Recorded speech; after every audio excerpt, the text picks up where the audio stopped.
What's up, everybody? Happy Friday. It is Friday, August 9th, 2024 on Eve, and I have something to say. Also, I guess I'm going to start with an apology. I'm sorry, I know I'm late, and yeah, this is a thing. It really is. At least it's a thing with me, and I hate that it's a thing with Black people. CP time, running late, running amok. Uh, I don't know what that is. And some people would say that it is the lack of preparation, right? When you're not prepared, you are not ready to do the things that you set out to do. Um, on like a bare minimum level, when you are running late for work because you left late, so not that you don't live close in a decent amount of distance where you don't have to speak too much, but definitely have to deal with certain traffic as the day starts to turn into the afternoon, and um, maybe it takes you longer to get a shorter distance than if you had just left when you should have left. So my bad, I'm sorry I'm late. And luckily for us, I record these, so if you don't get a chance to catch me live because you are out living your best life on a Friday night, I ain't mad at you. And I'm happy you press play on the playback. So shout out to y'all. Um, in the meantime, in between time, I have something to say. Black jobs, right? We keep hearing about Black jobs and they're coming for your Black job. She has a Black job, giving Black to anybody who has melanin. And inside of 2024, where Black Americans have been very specific about making sure that if you're saying Black, you are referencing us and not our racial identification, because nobody else uses their racial identification. We don't use white per se as much as there's I'm white and I say so, and it's just the social understanding.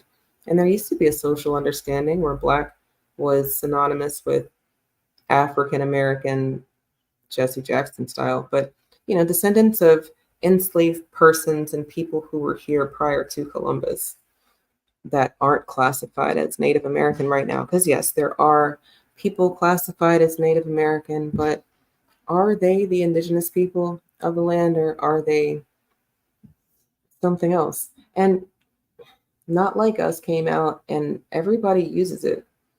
So it's kind of it's not played out, but it is on a loop everywhere. And when that happens, I find that people start tuning out, turning it off. They don't want to hear it anymore. So, well, I wanted to start tonight's show with Not Like Us. I figure I just talk about it.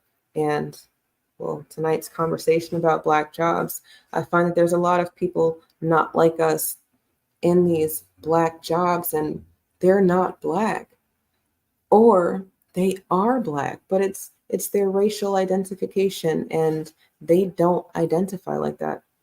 I watched a video. I don't know if I'm going to show a lot of videos tonight, so I'm just going to talk. I watched a video of this African immigrant living in the UK, and she was talking about the state of social affairs in America. And she was talking about how she understands the disconnect. Remember, at least if you listen to me for any real length of time, you know that I like to make sure that we're all having the same conversation, right? That what happens is people get stuck on stupid because we're talking about how we feel versus an actual factual. You know, I have a short on my channel where Matt Walsh or some white guy is talking to another white guy, and the regular white guy is talking to the transformer white guy, and he asks him, "What's a woman?" And this man proceeds with his feelings about what a woman is, like what he feels a woman is. And I feel you, bro, but no, even women don't do that. Not really. Yeah, I know We exaggerate, and we're sometimes bird-brained and sometimes all over the place. But I think that pretty much all women who have had children know what a woman is. And then if they haven't had children, they still know what a woman is. It's these other people who want to give grace and extensions too. And I don't get that. But they're not like me. They're not like us. Then you've got women who've had children. Shout out to Katandri Brown Jackson, who won't say what a woman is. Because I used to say that she didn't know what a woman was just to try to soften the blow. It's because she doesn't even know. No, it's not that she doesn't know. Every woman knows what a woman is. It's these people who are trying to be politically correct. They're extremely inclusive. And then you have to think about, why are they being so inclusive? In an exclusive territory and an environment, why are they allowing people to infiltrate the group? What is the purpose of this? And I find that a lot of times it's because these people are black last. Like you say black first, B1, black first. Most of y'all are not black first either. You just say it. It's cute. It's something that sounds good. It tickles your throat, makes you feel like you've done something because I put black first. But then do you? I mean, in your day-to-day, and this is not me talking shit, I'm not disparaging, I'm just asking actual factuals. Let's not even talk about how I feel about things. Let's talk about what it is. If you have children and they're enrolled in public school, I don't think you black first. I think you a drop-off parent. You see what I did? So that's how I think. Now, that may or may not be you, but I'm going to say that if you have a child in public school and you're a drop-off parent and you're saying black first, it's because you're not talking to your children. You might talk at them, you might expose them to things, but then I'm pretty sure that most of you are not doing things. And what do I mean by that? I mean having uncomfortable conversations, because remember, here on my channel, that's the thing, uncomfortable conversations. And we will get some straightening if it takes the life out of me. And I mean that funny, but not like haha funny. I just mean with my last and dying breath, I don't want to ever be on any platform just talking for shits and giggles. I mean, sometimes we giggle and everybody shits, but the fuck is the point if there is no constructive things to happen from the conversations? And that might just be because I'm stuck on Mr. Fuller. He said that niggas can't be around each other for any real length of time because we start fighting, or it just becomes a bad environment. And you can turn on the news and see during the summer, or when it feels good outside and there's a cookout, a party or whatever, and then people start shooting. And that's not all, and that's not everywhere, but it is everywhere, and it does happen. So he might be right about that with regards to, if it's just chill time, then that's a good time to want to be starting something, when everybody's guard's down. It's like y'all niggas have never watched The Sopranos or any of these mobster gangster movies that you used to put on a pedestal. Like I remember you niggas. Do y'all think that people don't remember how clicked in you were with some of these entertainment vessels? I mean, like mob movies and Ocean's 11 and, just white people shit, but really just some fantasy, get away with crime because you're the cool person in the room, or you're able to work the people, and all of that is some nigga shit. But they don't like to put us in the limelight, give us any type of credit for anything. So if they can't make it ratchet or denigrate it, buck break it, then they won't give it to us. they'll keep the macho gangster cool thing for, themselves. And I'm not sitting here saying that we need to be perpetuating any of that stuff. I'm just saying that some of y'all niggas is acting like people don't remember some things. And from there, Black jobs. All right, so I had an argument with my AI, and oh no, let me backtrack. The African living in the UK, she was talking about the state of social affairs in America, and she was talking about how she gets it because nobody else puts Black first. Why would you? If everybody around you is the same race, why would you start there? It's in America that we put Black first because that's not necessarily what you look out around you and see, especially now.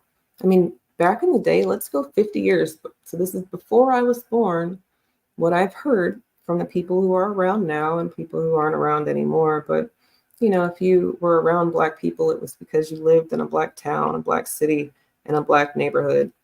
And then that might be as far as you went, that area of niggas that you were around. And then maybe you had opportunities to travel and go other places. You got to see other things. You got to be around other people. You see gentrification happen. And depending on how old you are, you might still live in an area that's being gentrified, or you did the moving on up thing and now you live, in a deluxe apartment in Sky.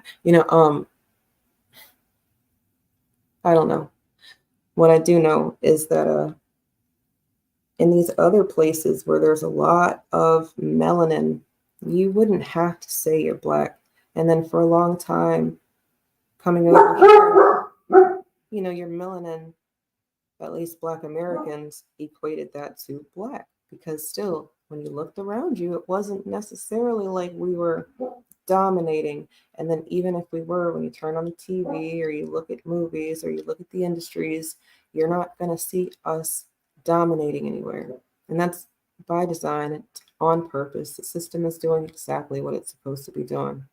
But we're in 2024 and it hasn't quite flamed out. It hasn't quite burned down. Babylon is burning. Sure, whatever. In real time, I think we've got some human torches walking around, right? You've got people who are starting fires all over the place. Shout out to the barbells of the world. You've got people putting out fires or who are able to withstand the fire. Shout out to Tariq and other people who put themselves out there. Dewan, Dr. Short. Sometimes when you put yourself out there in the fires, you get burned, but it doesn't take you out. And for what it's worth, and for all intents and purposes, Dr. Short has not been taken out just yet, but I do think they are trying to get that man. So if you feel it in your soul to send some apps his way, do that.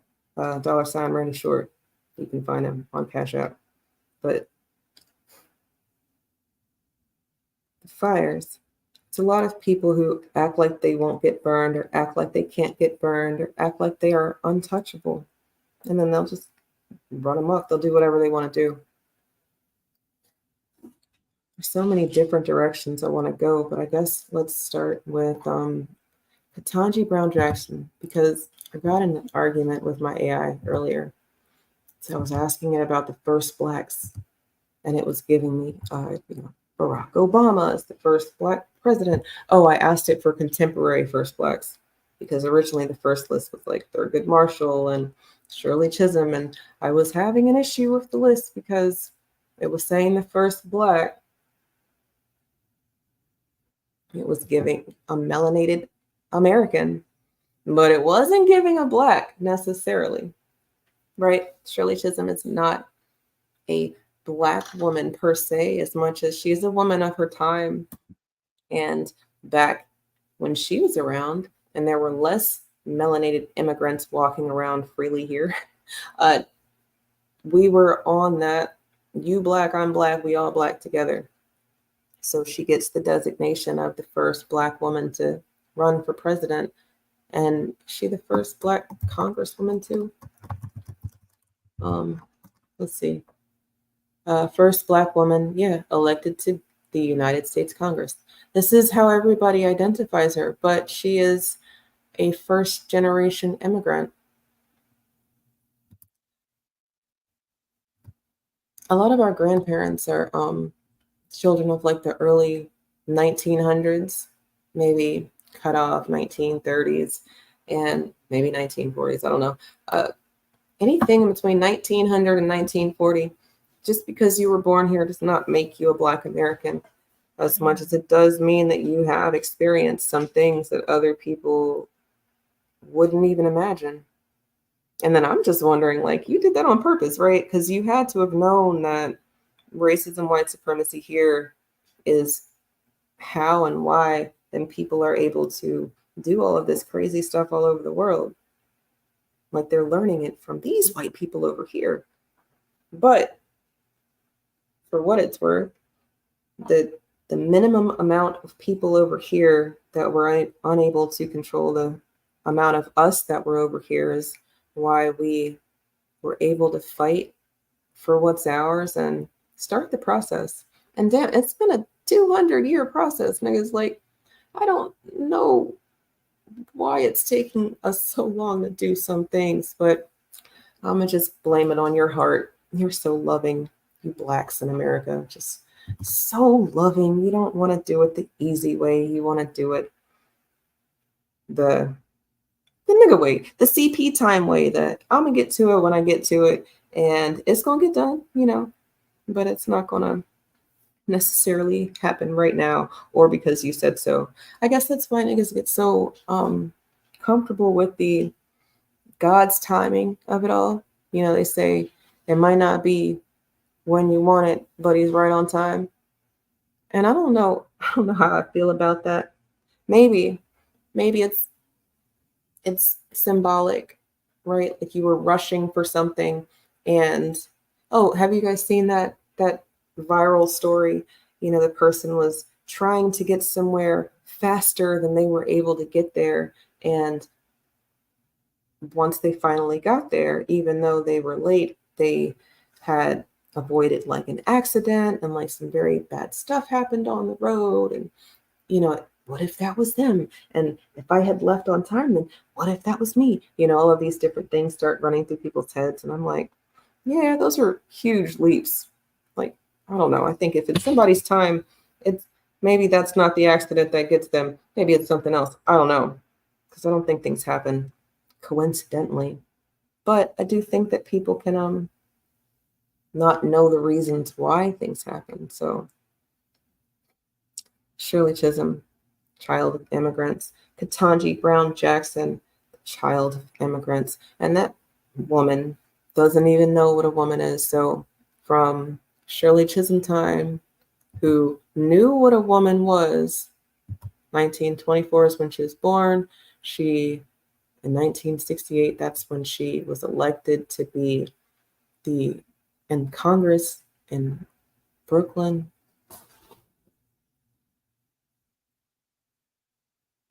And 1968 to 2024, that's like 60 years, right? I don't know that there's been any progress. It just seems like it's been a standstill. And then now I think we're going backwards. If bitches who have had children can't say on record that that is what makes you a woman, then what are we doing? Why are you the first anything? You should have your job revoked. But isn't she in a job that she has for the rest of her life now? Like, I don't mean to laugh. I guess I'm laughing because I don't know for sure. But aren't the Supreme Court justices, these are jobs that you die in. And if that's the case, then damn, that's insane that you made it that far and you didn't get taken out. In other countries during election season, and I'm not saying that we should do that here because I think we've got some more common sense, right? But in other countries, it's like a whole bloodbath. they will take you out, like out of the game, like cut it straight out. If you're not going to do the things, or if you're on the opposite side of things. And again, I don't think we have to be so feral, but I do think we could learn some things about putting a halt to some to a thought that doesn't make sense. At least if you want to exist in this country in a way where the dollar hasn't tanked, even though everybody says that it's on its way, and that we're not having to deal with an influx of people who are not supposed to be here, then I think uncomfortable conversations are necessary, right? Now, the black job conversation that I got into an argument with my AI because it's given me people like Shirley Chisholm and Ketanji Brown Jackson. I just asked it a point blank question about how aren't these two first generation immigrant women not Black American? Aren't they African American or diasporian American? Excuse me. And my AI said it didn't want to talk to me anymore and that we needed to change the conversation. So I changed the conversation, right? And then from there, well, the first Black. In 2024, the first Black should probably be a red flag because the first Black has already existed across any industry and any environment. I guarantee you. And I can say it very plainly because we had things before our interruption. Y'all niggas took it too seriously, took it too hard when white people said that you were bush people who didn't have civilization, who didn't have language, who didn't know how to do anything. But in real time, those were people who had never washed their ass, didn't know how to disinfect things, and just all around dirty, nasty, sleeping with animals and shit.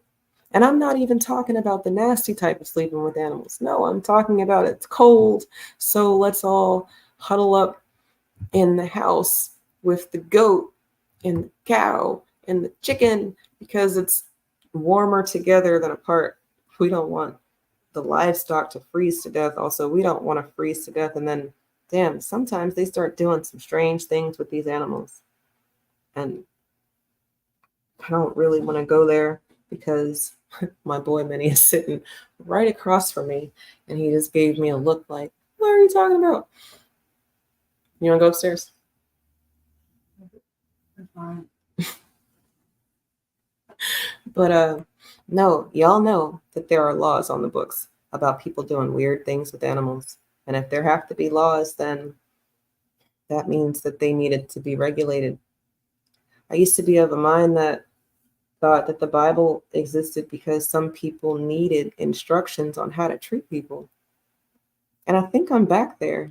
I used to be there, moved off of there, and now I'm back there. Some of these books are literally only, this is my thought, literally only because some people need instructions. They say it's basic instructions before leaving Earth. Maybe.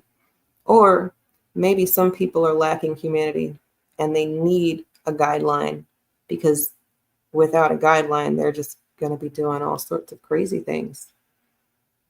And then God's going to have to punish you, right? Because you can't just be out here doing all sorts of crazy things. No, not wanting to produce life, wanting to create chaos, idol worshiping, and things of that nature will cause you to go into decline, at least according to the Bible. And then God will come and turn everybody into salt and burn it down or flood it out. And now everybody's gone.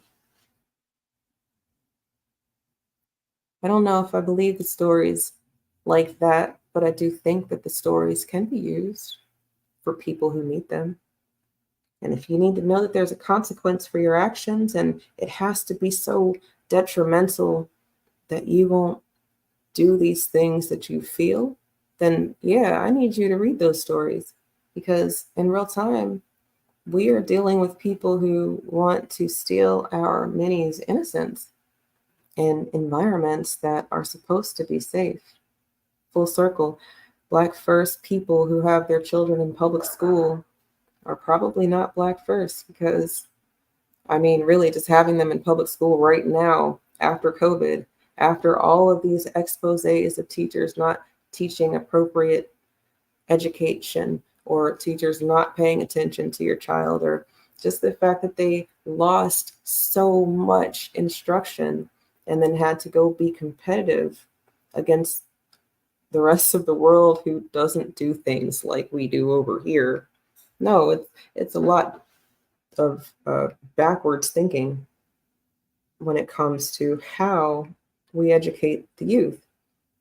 The rest of the world wants their youth to be competitive, and America wants its youth stuck on stupid and in a slumber, popping pills and singing stupid songs, talking stupidly. I don't understand it, but I only don't understand it because I don't exist inside of that system.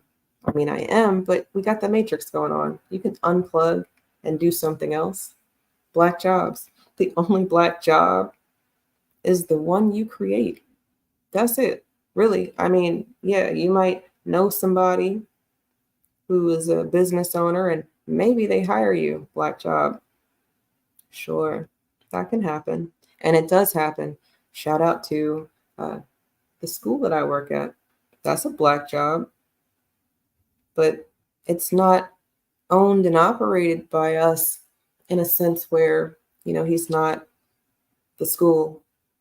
He, the director, is not under intense scrutiny from not only the city and state, but from the community because of it being a Black job.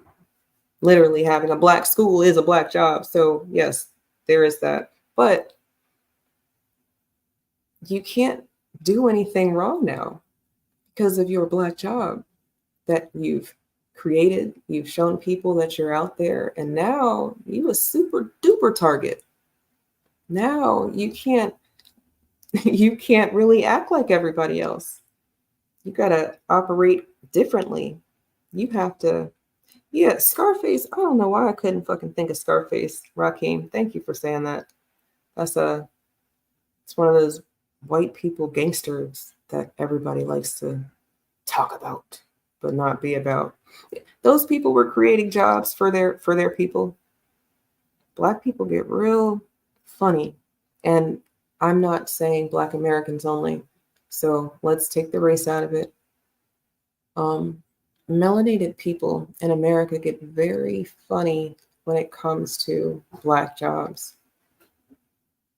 I'm very thankful that I work for a Black man that's not in my family, because again, the Black job is the one that you create. From there, you can be an employee or an owner. But I don't think we have bosses as much as I think we have people who don't want to work. And I get it. Y'all's ancestors worked hard for you to make it to 2024. You worked hard, nigga. Yes, you did. And I'm not here telling you that you need to work harder than, make it to the next day. Some of y'all are dealing with some shit. There's some traumas that melanated people around the world have not had time to really address because the system of racism, white supremacy is global, and nobody's figured it out yet. As much as Black America has, we got the not stopping the fight the powers that be, right? But now we fighting each other, we fighting them. We fighting people who look like us, people who want to be us, them people who want to be us. Shout out to Rachel Dolezal. And people that we're claiming, not we, the people they want us to claim. Shout out to Kamala Mala. Because Kamala Mala is not Black. Yeah, she's got melanin, but she could say she's brown. Y'all gave us these terms, Black, brown, white, but then you don't want to use them appropriately. And I'm so confused. Give her back her brown title. She is the first Indian, South Asian, Indian, melanated, silk press hair woman to hold the office that she holds. And just like Trump, like, y'all know I'm not a Trump fan as much as I'm a fan of some of the things he said and how he's handled some situations, whether they be real or fake situations. He was right. She doesn't respect Black people enough to even continue to argue it herself or to have her family stand up for. I mean, if she were Black, man, if people were questioning my Blackness, I could pull anybody out of my family to say and prove and show and tell or whatever. I mean, damn, my birth certificate says that I'm Black, right? Kamam Lamala, her birth certificate does not say she's Black, which is why we have these issues. Then you've got Jamaican, which is a geopolitical identification. It is not a race. It is a, what's the word? Nationality. I kept messing that word up the other day. It's a nationality and it's an appropriate identifier. But if we're talking about nationalities, then now she's an American because her paperwork says that. That's where she was born. But is she Black American? No, she's a fucking brown American. Give her back her brown. Give it back to her, please.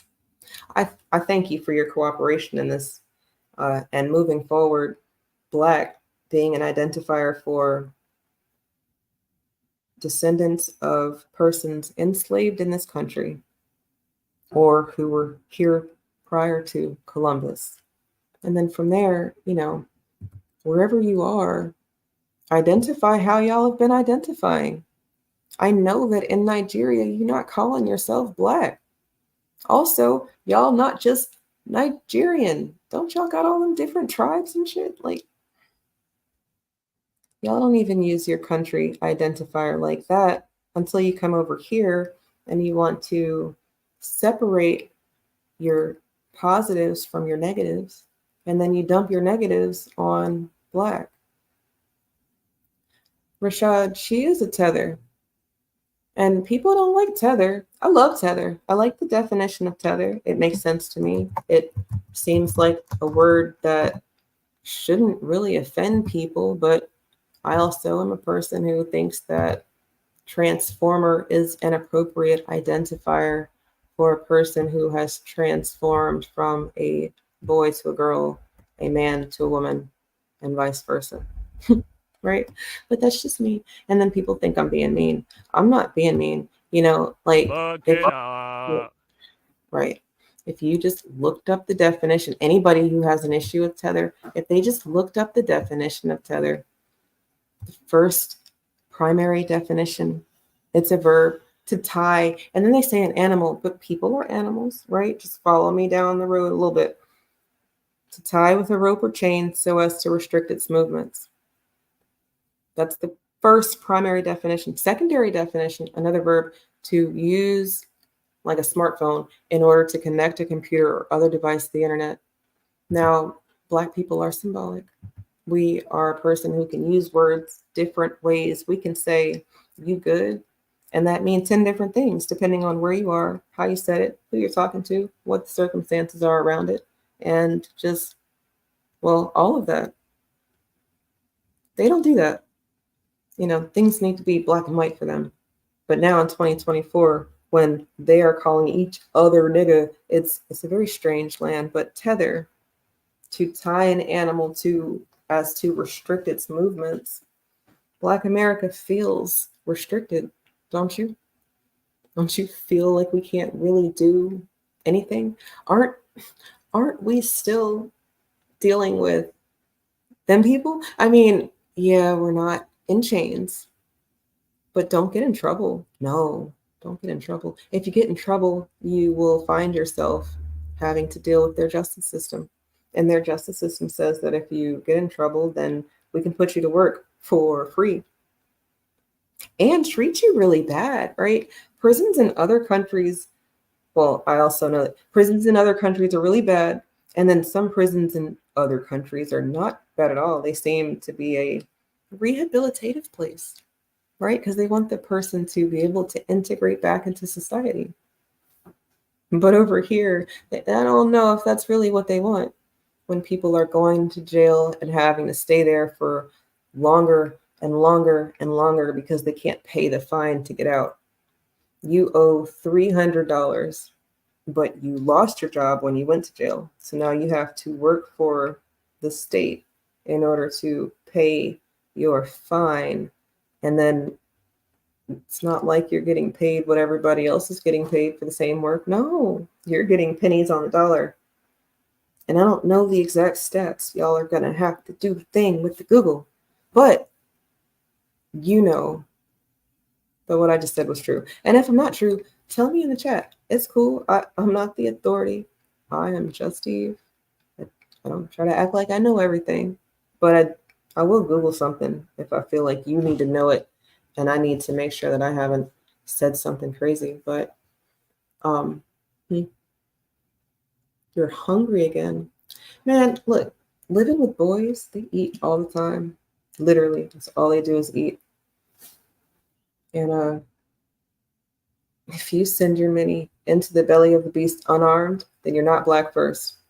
Because if you send your mini into public school, then I would say you're Black first if you have them in something like my Sunday school. And yes, I'm going to plug Sunday school because it's mine and it's ours, Black America. It's an opportunity for us to talk about us in a safe environment, as safe as we can be on technology, with the minis. Talk to them about these things so that they don't grow up stuck on stupid, thinking that the world is one way because they're a child and children shouldn't have to experience certain things and I have to shelter my baby from this and this. And yes, please shelter your minis from the fuckery. Don't let them watching some of these cartoons. And damn it, if you were a person who grew up on Ren and Stimpy, you know how bad it can get. That was when we were little, right? And that shit was extremely inappropriate and very, very, very gay. And nothing wrong with gay, right? Except for the fact that if you perpetuate anti-life, then maybe you anti-life. And if you're anti-life, why would I want you around my children? That sounds like I'm putting them in harm's way. It sounds like I'm not being a responsible parent. It sounds like I'm not Black first, because Black first is brilliant. It's creative. It's resilient. But it's not survival. No, it is bigger than that. You can't just be here and be Black first. You got to say it with your chest. And when I say you got to say it with your chest, I mean, you got to do the things that would identify you as a person where there's no question about it. You know what they're about. You know the things that they do. You know how they're doing the things. And again, if you got your baby in public school and they're not in something like my Sunday school, then nah, you're not Black first. And if you don't know what I'm talking about, here's Sunday school.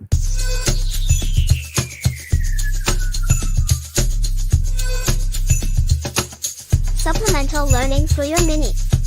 But you can learn too. Don't send your mini into the belly of the beast unarmed. Courses, practical math, language, the code, our story, and more. An institution founded by us, dedicated to us and our fight for justice. Here you will learn ways to combat the system using the same information they are trying to keep away from you. Welcome to FBA Sunday School.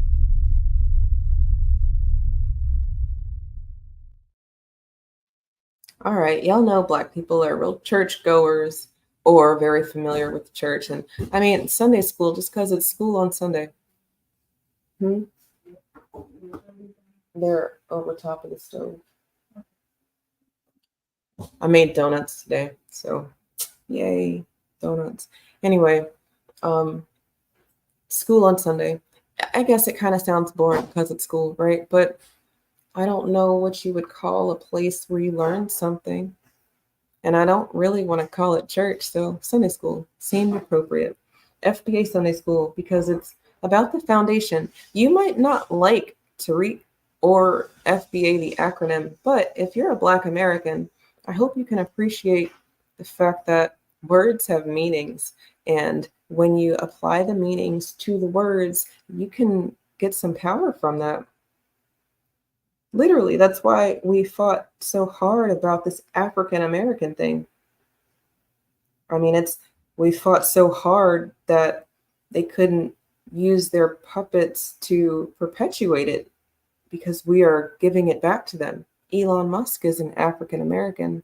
Charlize Theron is an African American, if you want to get to the nitty gritty. But then if you ask AI if Elon Musk is an African American, let me tell you what it says. It says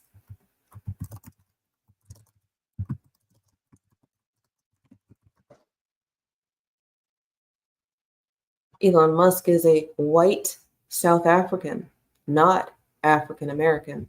So then I guess if you say he's a white South African, then there would have to be Black South Africans, right? But they don't do that over there. Maybe it's because they have tribal designations. Look, in the chat, I'm not an African off the continent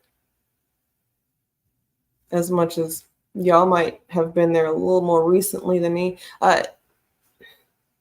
Tell me if I'm wrong. Y'all don't use Black as a first or primary identifier because all of y'all niggas is Black. Really, at the end of the day. But I do understand that we are living and existing in a time where people who sat in the back of the classroom have the most to say. People who don't know what they're talking about have a mic, and you could be very reserved about how you feel about this conversation in general. I could be one of those people. I never sat in the back of the classroom in a class where I participated. No, no, I never was allowed to sit in the back of the classroom, but my parents were very hands-on. And since I'm going on public school right now, I would have to say that if you was a Black and your child is in public school and they're not in a program like my FBA Sunday School or something like it, because I'm not saying I have the only one. I don't. I just don't know about them. Maybe I think Dr. Ma'at, if you know who that is out of Baltimore, I think she might have something type of extracurricular type school for Black Americans, but it might be Pan-African. And I'm not a Pan-African because Pan-African is not quid pro quo. Too many people attached to Pan-African, and then because it's not quid pro quo, you see that they are eating shit cakes across all environments of their life. They're giving way more than they're supposed to give and not getting anything in return. And Pan-African has always been this American concept. You can't ask a continental African about who, has done the most for them, melanated wise, Pan-Africanist wise. That's not Nelson Mandela. That's the only person that they keep coming up with. And why is that? Is it because he existed in a time where people were more uncompromising? Or did he exist in a time where technology didn't allow his message or the fact that people were working together across the world with melanin to try to fix the problem of global racism, white supremacy? You know, technology didn't allow everybody access to these conversations until now. Now you can see, you know, who people were sending letters to, and you can do the research if you want to. But a lot of you don't want to. You just want to listen. Black jobs could be you wanting to educate your many, but you don't have the time.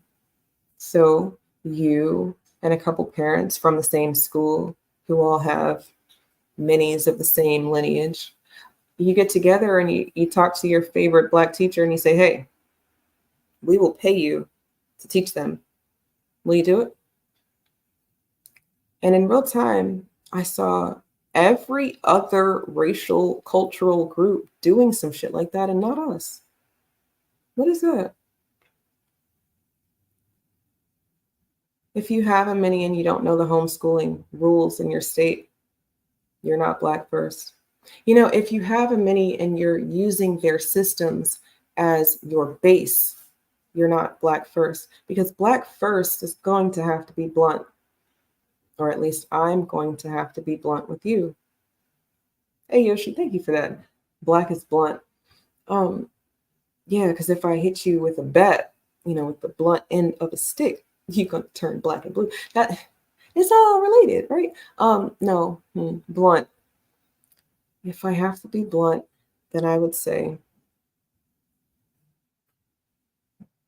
that using their systems to educate your minis or educate yourself means that you don't care about you. And if you don't care about you, how can I expect you to care about me? I mean, you could be a very selfless person, give the shirt off your back type of person, but those people, I mean, they're nice to have around and you want selfless people, but it's kind of dangerous because sometimes these people don't recognize Trojan horses. Sometimes these people are too giving. They bring home the stray that was nice enough to not bite them. And then the stray gets to the house and it's going crazy on everybody. And it's like, damn, you tried to be nice. It was a cute little puppy, cat, raccoon, whatever it is that they brought home. And again, because they didn't directly get harmed by it, they don't see the threat. They just see something in need, a creature in need. And yeah, we've got food. We can bring this home. We can clean it up. We can help it out. And that little fucker bites somebody and gives it rabies. Now you dealing with rabies. Queen Victoria, the update on the Jason Black case is that we have court on August 27th here in Norfolk, Virginia.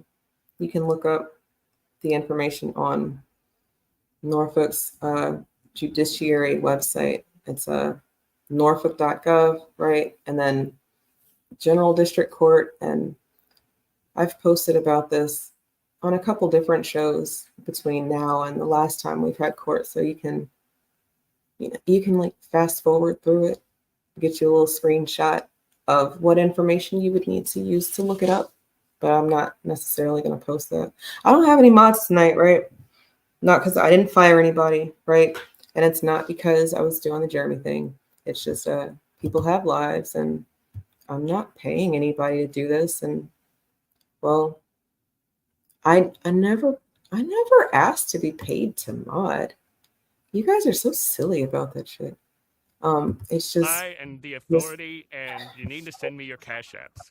Also, I you need to send me your would like a nudes. cash app, but you don't Also, have to. if you No, don't want to no do nudes, this, no I'm going nudes. to have to ban you from my chat.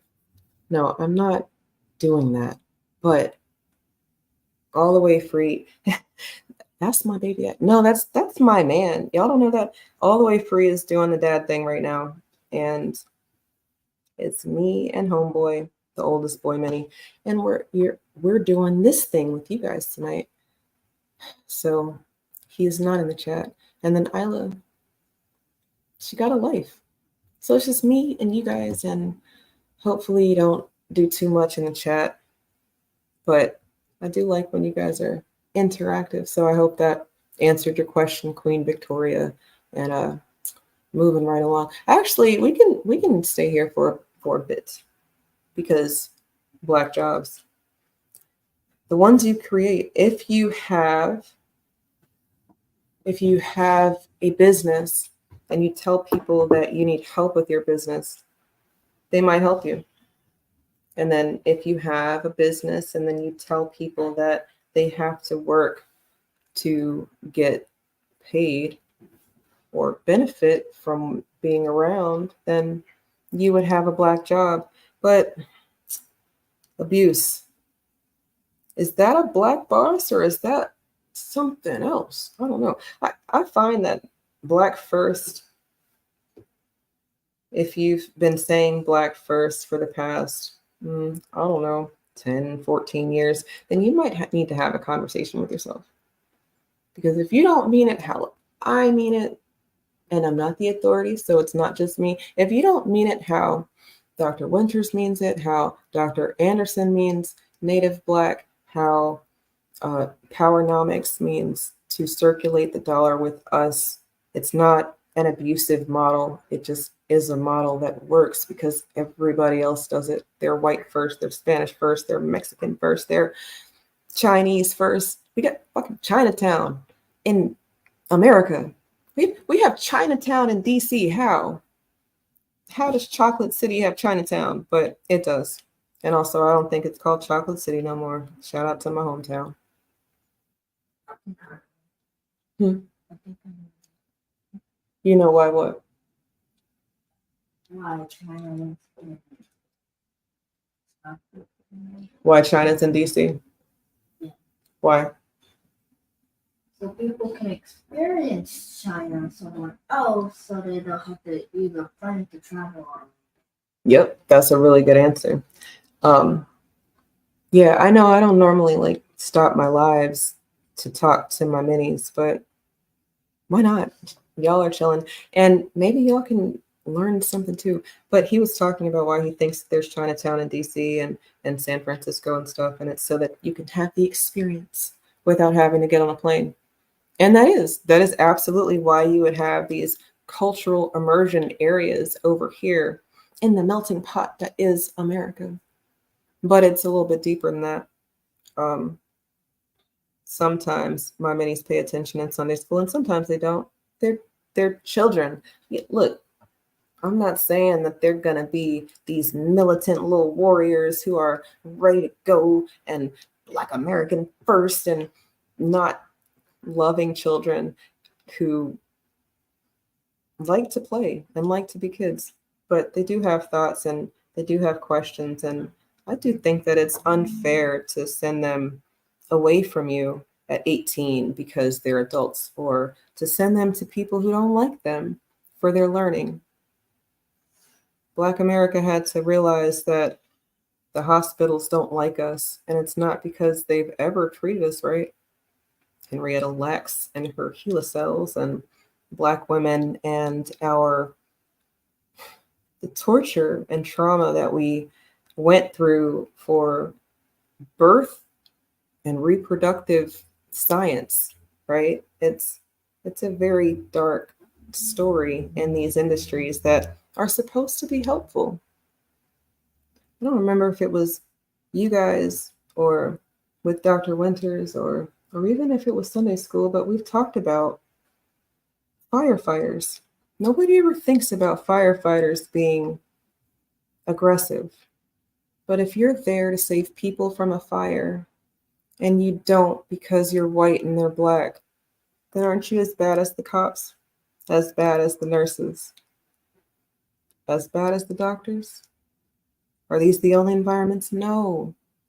Aren't you as bad as the banks, keeping people from being in areas that are safe because they can afford it? You can't have access because you're black, but you got the money. And now because I know you got the money, I'm going to charge you out the wazoo because you can afford it. And not that you can afford it for real, but you were so hell-bent on being accepted that you went above and beyond. Nigga, you make more than some of them make. And now they want to extra punish you. Your interest rates used to be really ridiculous, even though you qualified.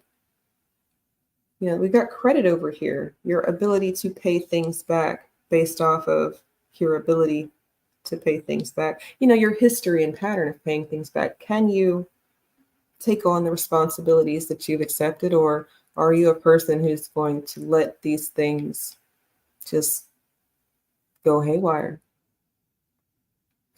Black America was duped into credit because now in 2024, you can be from a shithole country. And no, I don't say that disparagingly, son. I say that because people dig holes and take poops in them.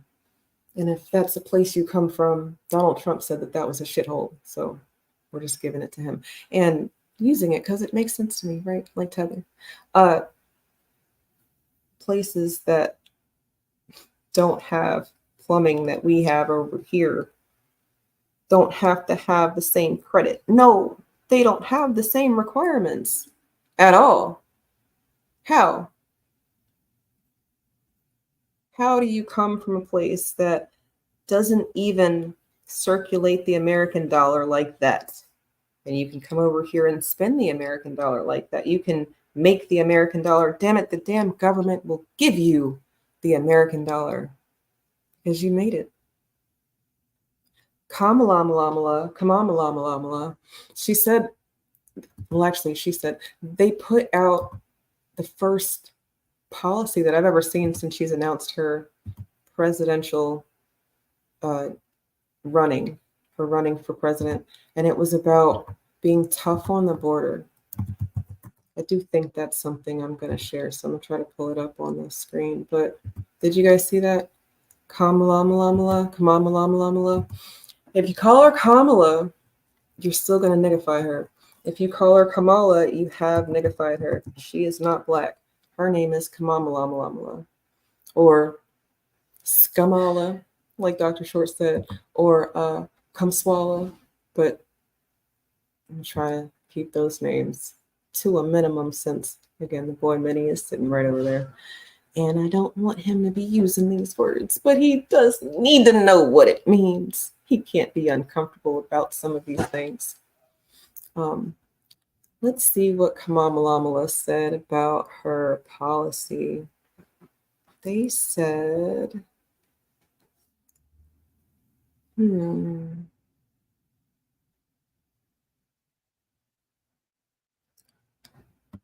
Oh, right. I think I need to go to her Kamala Vice President Twitter page. But while I have this up, have y'all been to her? Rashad, you heard someone saying America is a shithole country for blacks? Was it a black? I pause sometimes when I'm talking about how people talk about America, because sometimes people are not even from here and they're talking about America. And that's just really messed up to me, because if you're not from here, how can you say such things? Okay, now that we are here, FBA, Black American, Native Black, however they want to identify themselves, because I'm not here to play identity politics with these niggas. No, but I will say, yes, we have some, I like to call them confused. I'll type it in the chat for you. You can use it if you want to. It's a typo, confused. They're confused, right? And they're not off the boat, but we have to admit that we've got some homegrown coons, right? And Jesse Lee Peterson is quite literally a really good example of that, because I like that he's very say it with your chest, how he feels, unapologetic. He's just wrong about some things, and then people like him because he's loud and wrong. And when you're loud and wrong, and on the opposite side of us getting our reparative justice paid in a tangible way, well, those people will prop you up. And if we're talking about a foreigner, yeah, I would say that they're very quick to say that America is a shithole country for blacks, because we don't have it yet. We haven't won. You said you partially disagree. I don't know why you agree or disagree, but I would say that America is not being run by the people who need to run it. So it's a shithole for a lot of people right now. But what can you do here? You know, are you existing in the shithole, or are you doing something with it? I find that Black jobs, people who are creating jobs, people who work for themselves, the enterprising and the entrepreneurial spirit, the creative minds, and the people who work a 9-to-5, but they said, no, that's not enough. And then they said, I'm going to do something else. So whether they have another job because they want more, or they created their own job, they are doing the side hustle and their pay the bills hustle, because their pay the bills hustle is going to be their side hustle eventually. But You know, we have all these snags and hoops and ladders and shit. It costs less to live in other countries than it does here. And our dollar goes a lot farther in other countries than it does here. And if you live in the middle of the country, you've never seen a beach unless you went to a beach, like you traveled to a beach. So you might have never seen some of the sights that I've seen, because I love it where I live, right on the coast, on the water, beach in many different directions. And even though it's stupid people, racist people, tethers, and transformers, it's home. It's mine. And I feel very comfortable here. But they want to get us off of our comfortable spot. They want to move us again. Yeah, Miami's cool, and I haven't been to Miami in a very long time, but what I've heard about Miami is that it's congested. Like Miami is like New York City South, because New York is congested too. And while Miami might not have the levels, and I mean people living on top of each other in the amounts and quantities that New York does, if you got little Haiti and little Cuba and all of these dark-skinned white people walking around down there, then yeah, I'm gonna call you New York City South, because that's like the same. They know black, they Dominican in New York. Niggas darker than me. They're not black. They never said they were black. We said they were black, and they said okay. But then they said that they like Trump. A lot of them have Republican tendencies. A lot of people who look like us from off the boat in different areas understand the importance of not sharing, because they come from a place where people didn't share. I don't know about y'all, but there's starving kids in Africa is a scary story my parents used to say if we didn't eat our lima beans. And I'm a grown woman, and I still don't like lima beans. I mean, they're okay. It's a bean, right? But hold up, son, I don't want to hear that. If mine isn't on, yours can't be on. Thank you.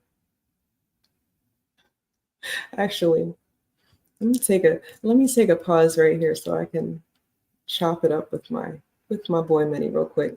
And Rashad, I'm going to get to that comment when I get back, so please don't you go anywhere. But I do have a commercial for you. You probably heard it before, so here it is, Ben. What's up, everybody? It's Eve. Follow me on Twitter and YouTube for space recordings and special live programs. 2024, we're doing things a little different if you haven't peeped game by now. So yeah, this is your chance. You can do it now if you want. Hit the bell here on YouTube at JustEveB, or find me on X at Justice, 4, Just Us. That's JUSTICE, 4, JUST_US. And if you feel so inclined, support my channel and the work we do over here. The Cash App and Patreon links are in the description. Black first. And black first. To the brilliant, the blunt, the beautiful. You. Look, because I can't say black first like how I used to, because I guess I was under the illusion that you guys meant the same thing that I meant. But in real time, no, you just meant you will abuse black first. From your minis that came from you to the people around you, to the people who help you. And damn it, if that's not a toxic environment to anybody that I've hurt while I was under the tutelage of the broke authority, my sincerest apologies, because that's not me. You know how you know that's not me? Because that wasn't me before. And while I might seem familiar now, I understand your reservation. So please continue to be reserved. That's safe. And when you're reserved, you don't look at people like Kamala as black. And to Rashad in the chat, according to the Broke Authority, no, he didn't say the Broke Authority. I did, but TBA stands for the Broke Authority because it's not the Black Authority. No, not if people have to beg you to be Black, can you be the Black Authority. But according to the Broke Authority, Miami will take New York's place and become the economic powerhouse of the Americas. You disagree because of its geographical and geological vulnerable location. Interesting. I guess maybe I disagree with you too about the like where it is. Hurricane season is a bitch, right? And I live in the middle of the country on the coast. So I can imagine that area during hurricane season with people say control the weather. You got HARP. You got they're creating storms, Eve. They're moving the wind. And I don't know if that shit's real or not. I have seen things on the internet, but the internet is a vast environment of real and fake shit. So yeah, the sinkholes, those are real. And yeah, fracking and stuff, how there's a butterfly effect. But that's what I was getting to. If they are moving the wind with not with turbines, but causing storms, because you can create a storm in an enclosed environment, right? But then how would you create a storm outside of an enclosed environment? I don't know. That's science and math that my brain, I don't have the capacity. Some of you nigga nerds do, and some of you other people do. Do your own research. But I am saying if that is where we are, then these are people who don't have the ability to contain the fires that they're starting, which is why the Broke Authority moves like that. You know, he's a fire starter, not a fire putter outer, not a putter outer fires, but a fire starter, a pyro even. And then who cares what gets burned as much as people should pay attention to how it got burned. I mean, we all grew up with Smokey the Bear, right? He said that if you're in the woods and you start a campfire, you gotta put it out. That's just being a decent person. But no, the Broke Authority's out here fucking starting fires and just leaving them bitches. Wildfires galore, and now we don't have a lot of trees. Shit, we got New York is concrete jungle. So no, that's not because of the Broke Authority. New York's not a concrete jungle because of the Broke Authority, but it is because of them people, and he emulates those people. It is the head nigga in charge syndrome, the wanting to be the white supremacist in the room without the white people. It is understanding Get Out way before Jordan Peele or Key Peele, whichever one of them dudes wrote that movie. It's understanding that science says that white skin is only going to be around for a little while if they don't do something to stop the disintegrating of it. And since they can't stop it, they are going to integrate. And inside of the integration, if you are no longer brilliant, you're dull, you won't be black anymore. I guess you would be brown, but that's a brown thought. And I don't know, brown thoughts sound like poop. I don't want to have shit thoughts. I don't want to have shit talks. No, I guess I do talk some shit. But tonight, that's not what I'm doing. I want to talk about black jobs, not brown jobs. I guess if there's a brown job, it can be like I got it. Brown job. Mexican restaurants. I eat the best Mexican food from an authentic Mexican. And yeah, I'm being a bigot or prejudiced because I don't really know if these Spanish-speaking people are Mexicans or not, but I do know that they make a mean fajita at this restaurant up the street from my house. A little hole-in-the-wall place. And that's the brown job, and you can have that job. Shit, if you are of Asian descent and you want to be in Chinatown, I mean, we've already allowed Chinatown to exist, so shit, you can go Chinatown your little heart out. Absolutely, sure, fine, whatever. But outside of Chinatown, trying to move things in good old America, 1, 2, 3 USA way, I find that I have issues with this. And why do I have issues? Okay, this is why. I put this on the screen a little while ago. This is Kamala's website, kamalaharris.com. Okay, and pop up. Don't miss out. Stay informed by signing up for notifications from Team Harris. Fuck all that. I'm not doing that. This is the main screen right here. Harris, Walls. She's got her hyena cackle face going on. I do like this pants suit that she's got in this picture. I don't think it complements her face or cake wearing makeup. She got the, look at that. Can you imagine what those crow's feet are going to look like in 4 years if she's still, well, if she wins the presidency? Shit, I mean, can you imagine what's going to happen if y'all find out she's wearing a wig? That's not a silky press, that she does not have Becky with the good hair. Like, it's been gone for a little while. No, let's get off their looks because it's not about that. And Rashad Walls does look like a Pixar animation grandpa, and that's absolutely what they were going for. I can't look at this pair and not think animation, cartoon, don't take them seriously, or non-threatening.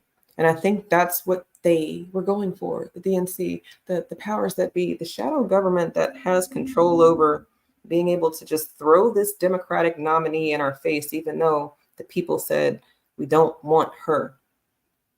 I've seen countless interviews of their side of the news. And even though the news is two wings, same bird, like the Democrats and Republicans, and they are essentially espousing the same shit with a different filter effect on it. You know, you got one channel that's got puppy dog eyes effect on it, and you've got the other channel that's got kitten eyes. But it's the same message, right? And inside of that, they're interviewing people left and right about Kamala, and nobody likes her. And then you get on the internet and you find all of these people who like her, and they know what her policies and what she's going to be doing. And I don't know. I think we are existing in times where y'all should be very comfortable if the election doesn't go the way you think it's supposed to go. If we have another January 6th, get real comfortable there.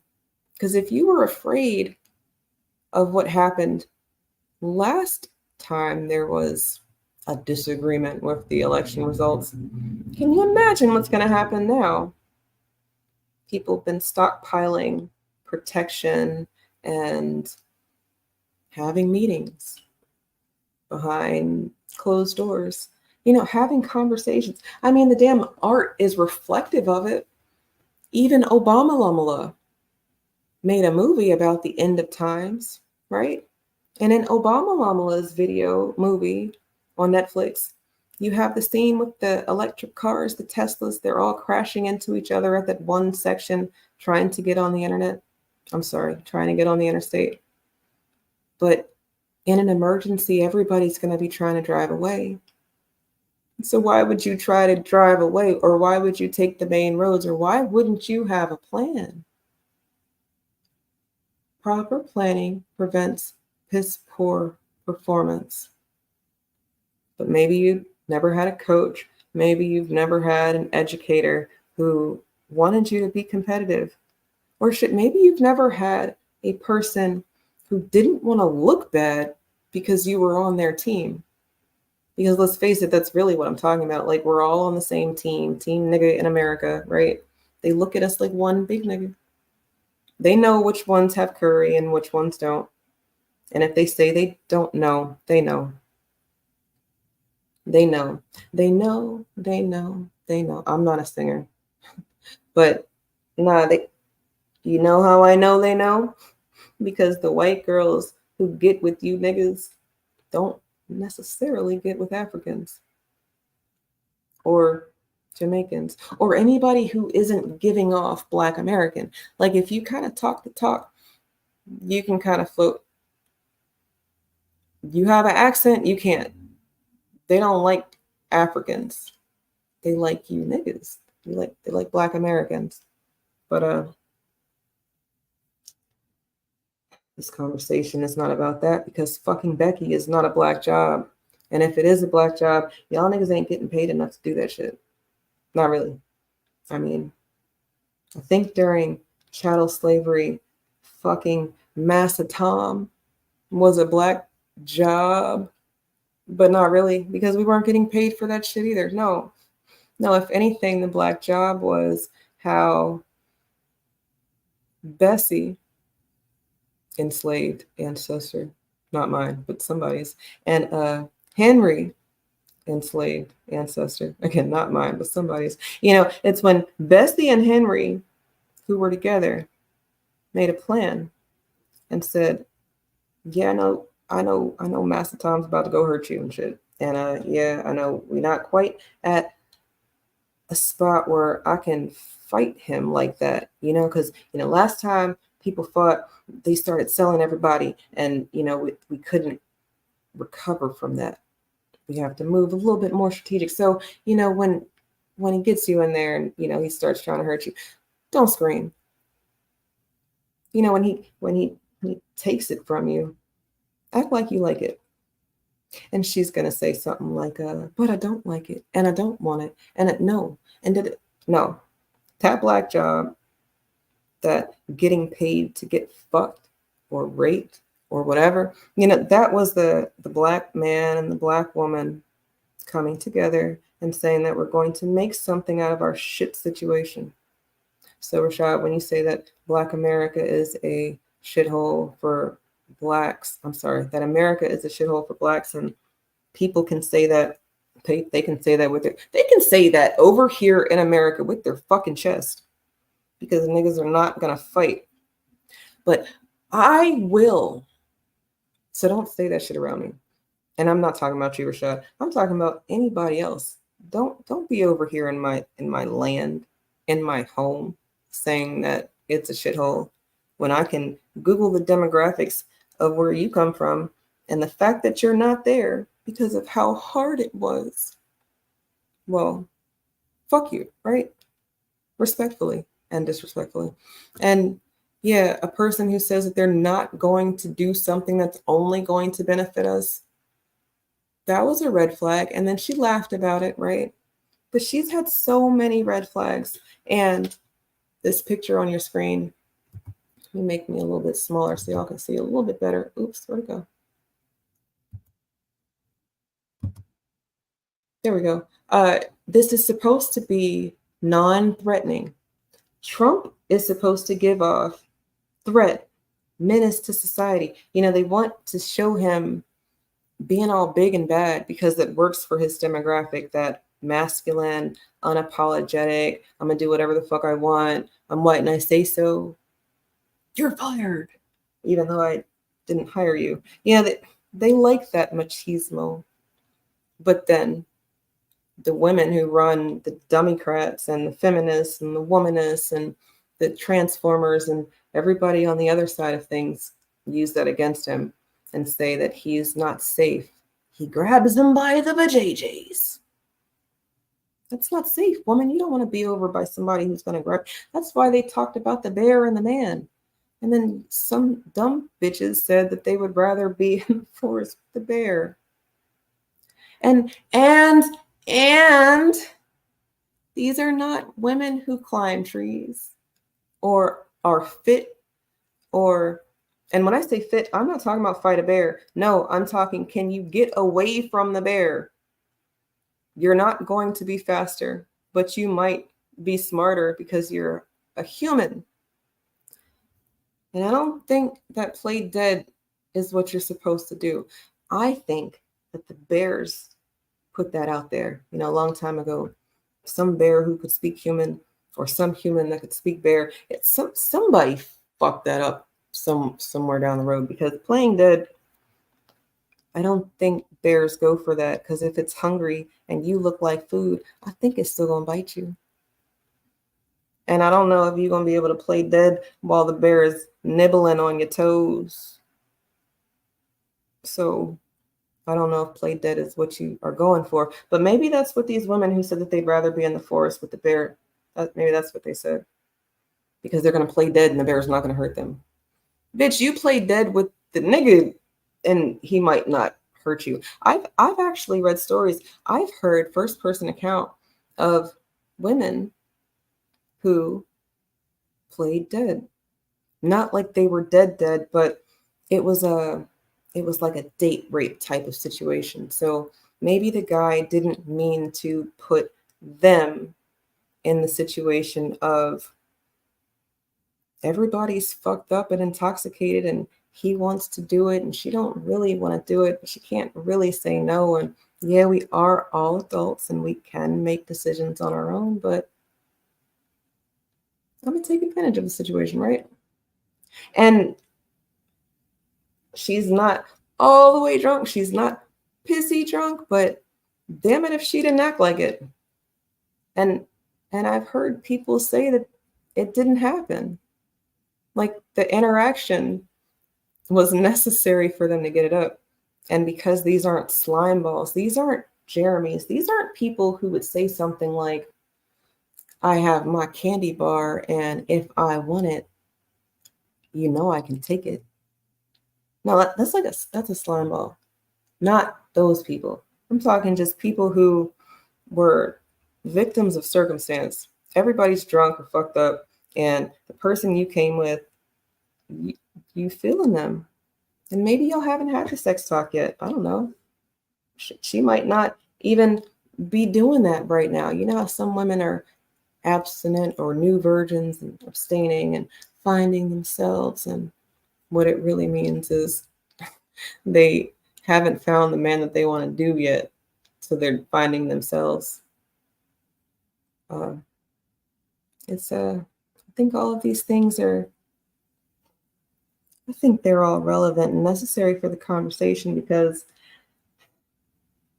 if you can play dead with a dude and he's not going to take advantage of you, but you're going to tell me you're going to play dead with a bear who is going to bite you because you're a warm-blooded thing and it's hungry, then the state of America, I don't know. I think people are not in positions to be making they're not in the right position. You got the shortest person on the team tipping the ball. If you Muggsy Bogues is height, shout out to Muggsy Bogues, who is very cool. Him and his wife, they're cool people. And you'll see them in 8 a.m. if you subscribe to that side of the internet, the beta first, the bitch first of the world, the broke authority. If you want to help that nigga pay to live, then yeah, give him a black job by continuing to participate in his programming. And because you can't see him, you wouldn't think it's a threat. But let's talk about the threat on the screen. You've got Kamalamala, cackling coyote, and this Pixar-looking grandpa dude. And Mr. Pixar. All right, look, this is the website. Where are their policies, you guys? How do I get off this page? Can somebody tell me how do I figure out where she's talking about doing anything? Because I don't see it. Okay, that was just one of those in the way big screen pop-ups. Okay, let's see. Meet Kamalamala, meet Tim, take action, events, store. It's a lot of ways to give them some money. Did you see policy? Did you see that on there? No? Maybe it's under meet Kamalamala. Meet Vice President Harris. All right, let's meet her, shall we? You see her on the screen. This is on KamalaHarris.com. Is she showing her Jamaican father? Or is that her Punjabi mom? No, I'm sorry. That was not nice. Is this her red dot Indian curry in her collard greens, mama? Because I don't see her Jamaican father.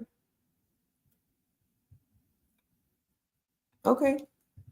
There's Kamalamala. There's her red dot curry mom. There she is with women, and don't make me show you the video where she's talking about women because it sounds bad. There she is with her Doug. Look at that nose on him. Something that rhymes with Washkenazi, right? Okay. And then there's Kamalamala again. Did you see her Jamaican daddy on this website? Maybe she talks about him, but you don't see him. So all of you, Kamalamala is black people. Where? Because she's not calling herself black. Nowhere. Stop. Right here. Throughout her life, she's broken barriers, and now she's the first woman, first Black American, first South Asian American to serve as vice president. Let's make sure I didn't skip it. If you want to find something on your screen, you can Control F on your keyboard, or Command F if you have an Apple, and then type in the word and then find it so we can find out where she says black. This is where she says black. But I don't think they're talking about her. Let's see. The Biden-Harris administration, yes, I'm going to read it to you, not because y'all are retarded or because you're slow, but for my own understanding, because we don't want to have conversations where we're not talking about the same thing. The Biden-Harris administration has achieved a historic record of accomplishment, including bringing our economy back from the brink of... Okay. They created a bunch of jobs, according to Kamala's website, invested over $1 trillion in infrastructure projects like repairing roads, bridges. If that's the case, why are the same roads being worked on every 10 years? But whatever. Removing every lead pipe in America. Okay, if that's real, I don't know. I know that my water company said that if I wanted to have the plumbing outside of my house updated, that I could sign a waiver that would remove liability to them off my insurance policy for them to update the pipes around the house. Seemed like a scam, so fuck all that. Improve public transit. Do y'all have light rails where you are? I live in a progressive area. I know that there are light rails in some areas, but damn it, we had a light rail coming here, and the white people said, y'all niggas is going to use it to get to the beach, so we won't fund it anymore. Gotta get the door. And since it's late, gotta take my candy bar. Look, Dojo of Manhood, I did not see your message in the chat. I just didn't want to get distracted, but since I have to go check something out. Who calls a firearm a candy bar? A fat fucker. That's who calls a firearm a candy bar. Because that's all you do is eat. If all you do is eat, then you would call the things around you food names, right? But that's how the broke authority gets down. Professor Black Truth doesn't call it a candy bar. He calls it a power tool.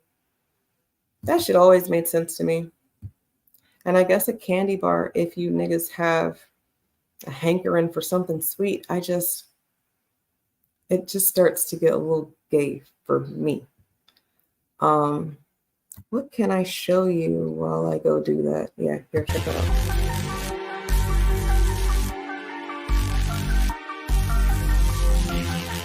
If you're not going to speak up, you're the one to do. If you're not going to speak up, you're the one to do. If you're not going to speak up, you're the one to do. If you're not going to speak up, you're the one to do. Vampires, they prey on your fears and stay away. Vampires, they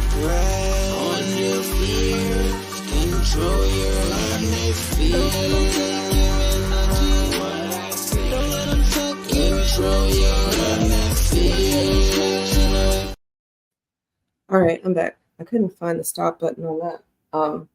But it's a Yoshi mod bop, and I think Yoshi mod bop. So speaking of bops, yeah, I guess you can bop somebody with a candy bar. Still sounds a little gay to me though, and I'm not gay. So if you still call your firearm a candy bar, then I would urge you to take your fat ass to the gym, or at least start some kind of calisthenics body weight workout. You know, you don't have to go to the gym. I find that the gym is a distracting place, and it's very, let me not go there right now because that is a Black job I want to talk about. And tonight I might be here a little longer than I normally am because, well, because it's my channel, and tonight I decided to. I might start drawing too, so maybe I'll put that on the screen so that you guys have diversity. But I was reading Kamamalama's website, and I didn't want to speak out of turn, right? Because nowhere on the website did I see that she's calling herself Black. She doesn't have her Jamaican father that they keep saying is Black on here. And I just wondered if maybe it was in the words. So I control F'd it, right? I typed in Black, and it says that it's on the page twice, right there and right there. This is what I saw with my own eyeballs before I used the control F. And this is where she's talking about herself, or somebody who wrote this is talking about her. So then she can even say, well, I didn't write that. Okay, so she didn't.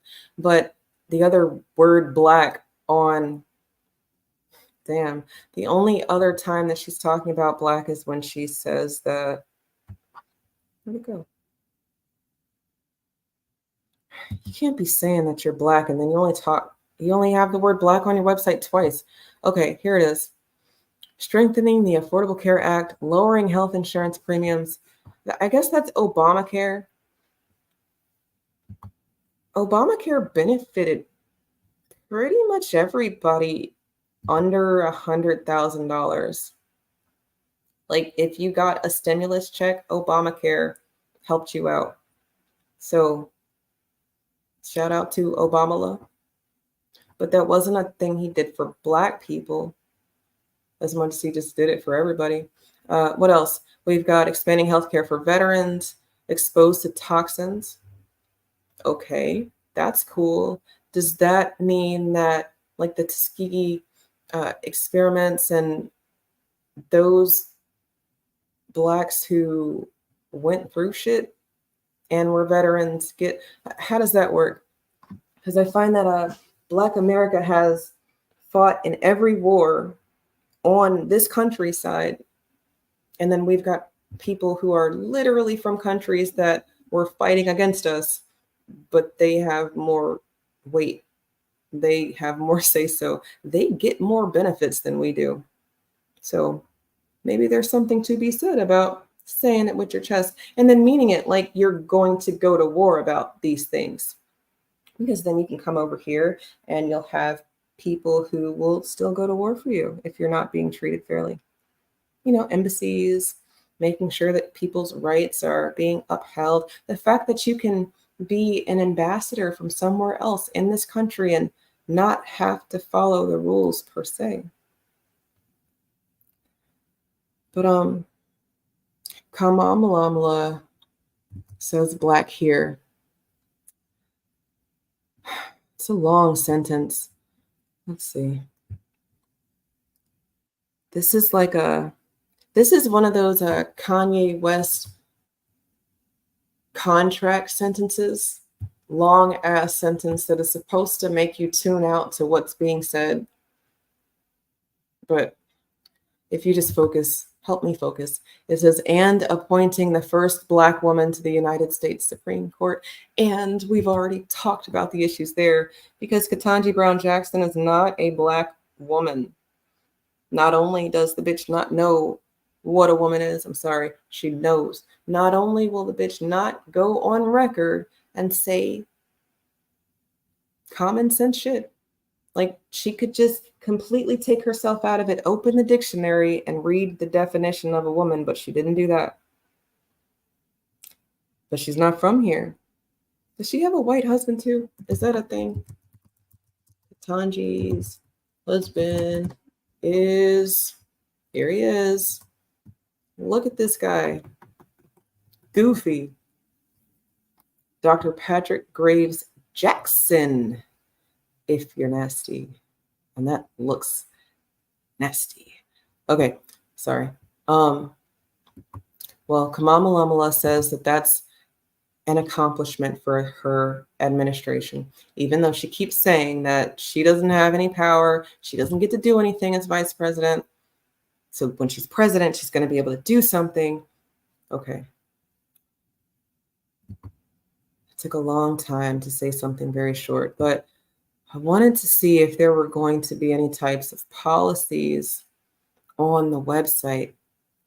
Like, what is she going to do for us as the president? And I don't see anything. I just see a lot of ways for you to give some money, background information about her and her vice presidential pick.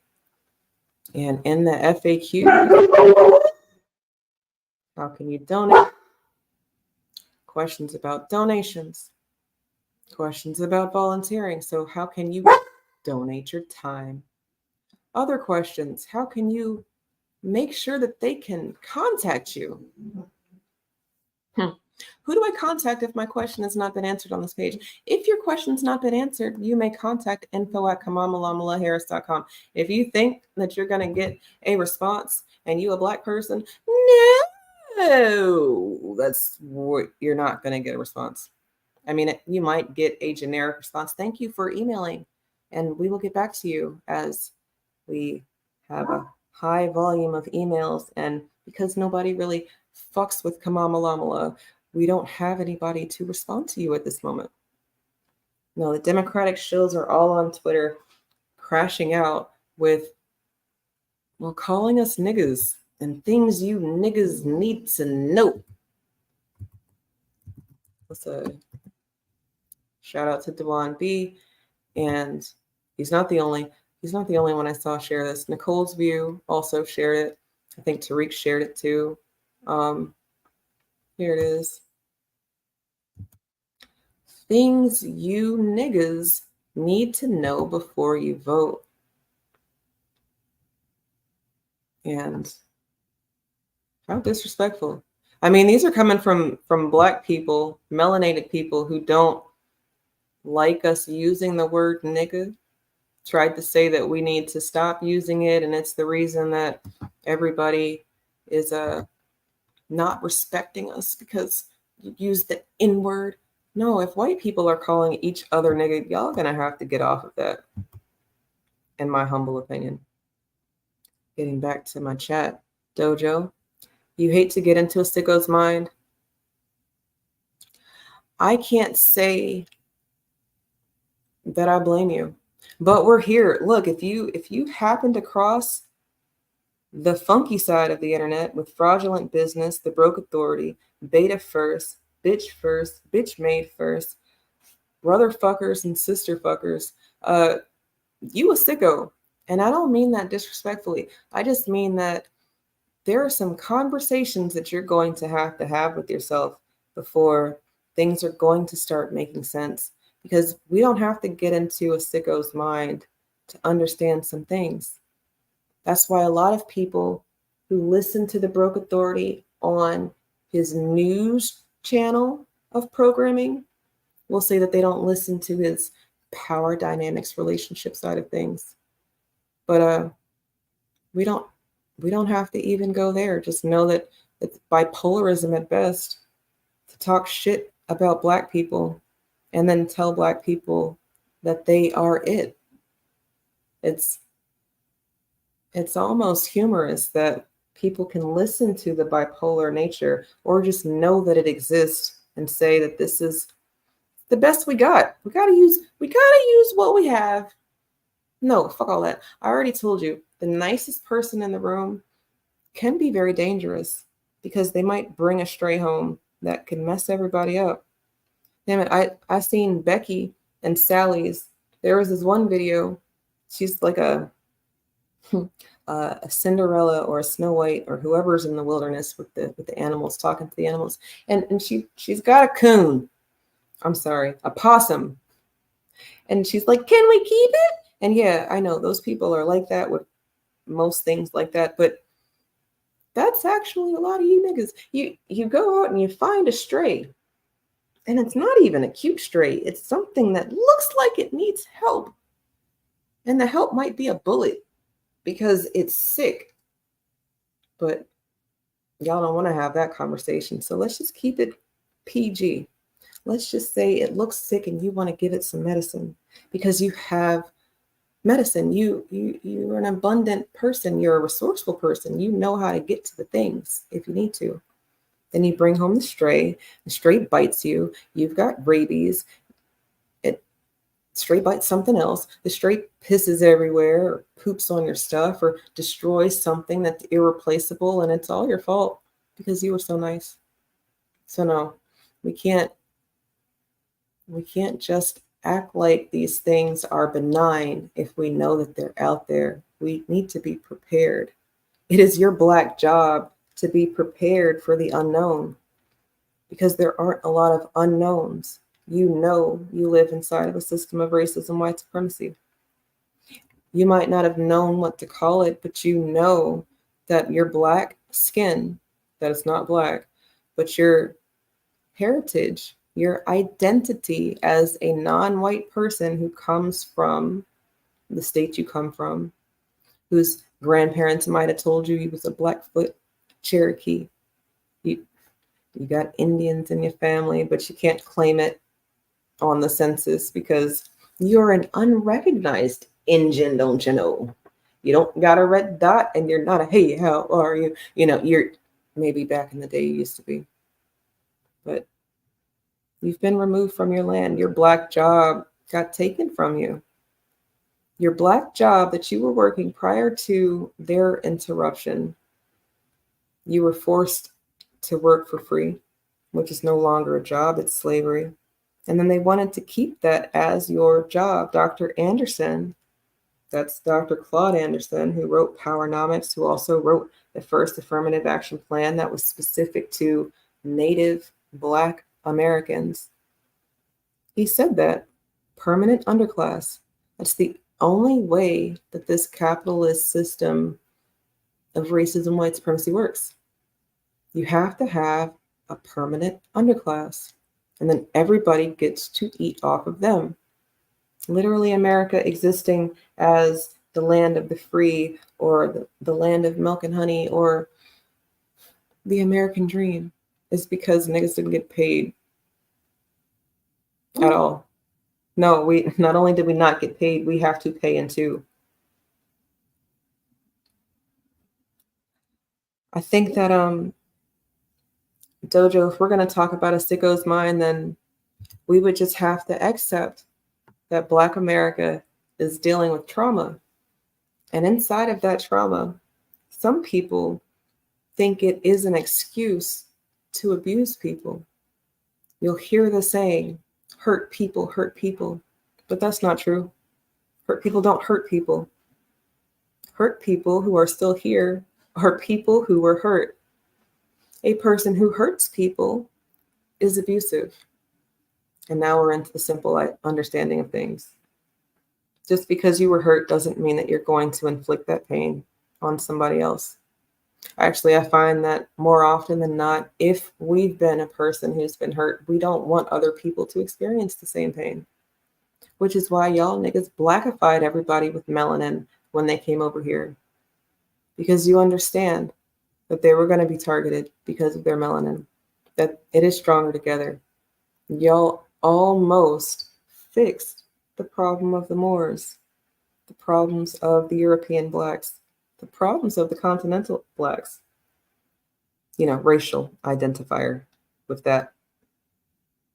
And I know it gets confusing because people can just kind of jump back and forth, but as long as you're understanding of who you are and when you need to stand on it 10 toes down is because of a debt that's owed to you specifically from this government that you live under, then, you know, do what you do, because people are not as smart as you. They're not dumb. They just don't have the time. Some native blacks still call themselves African American. But just pose it to them. Isn't Charlize Theron, Elon Musk, aren't they African American? They're going to tell you no. They're white South African. But if we've got a distinction there, then why aren't we making a distinction between the niggas from over there? And it's probably because they don't make the distinction themselves. Your black job is to protect your black self.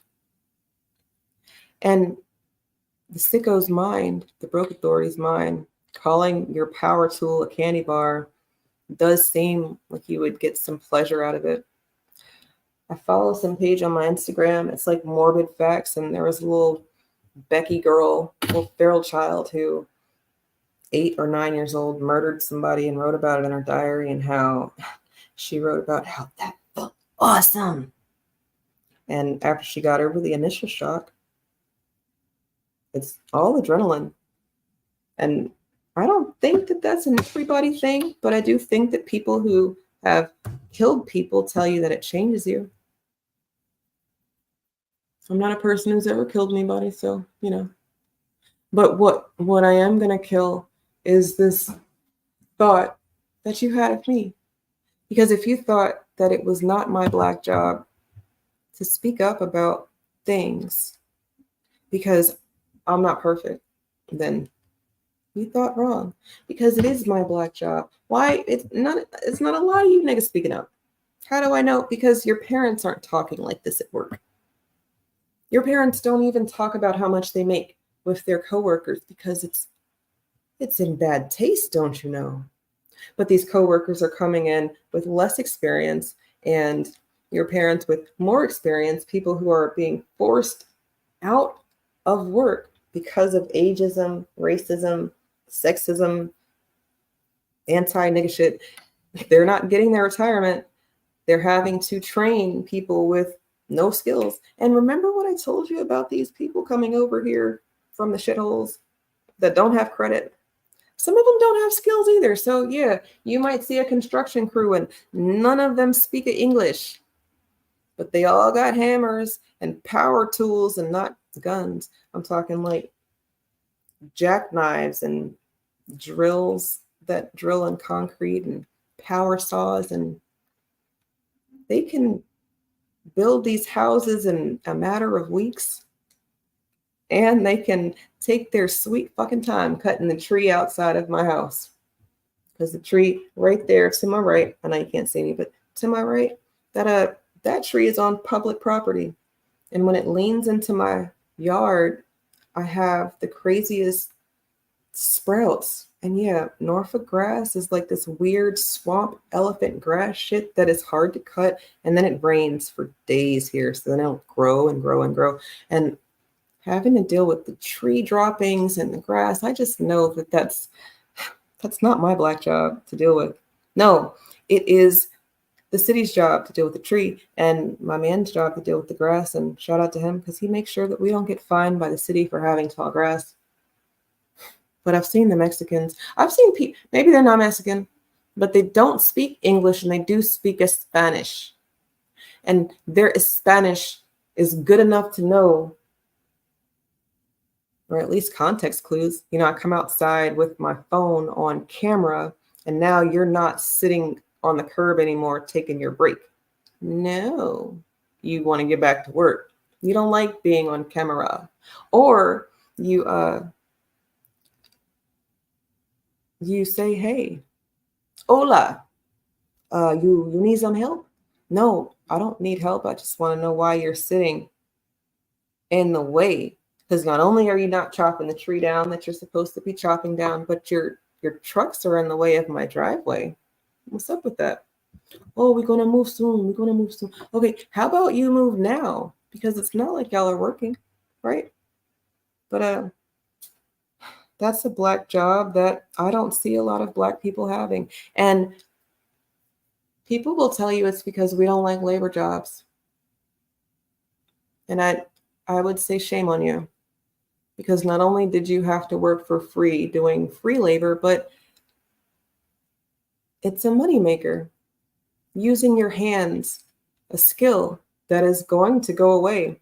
The fact that fast food restaurants and the South African that owns Twitter is making driverless cars and trucks and all of these environments that don't need people anymore.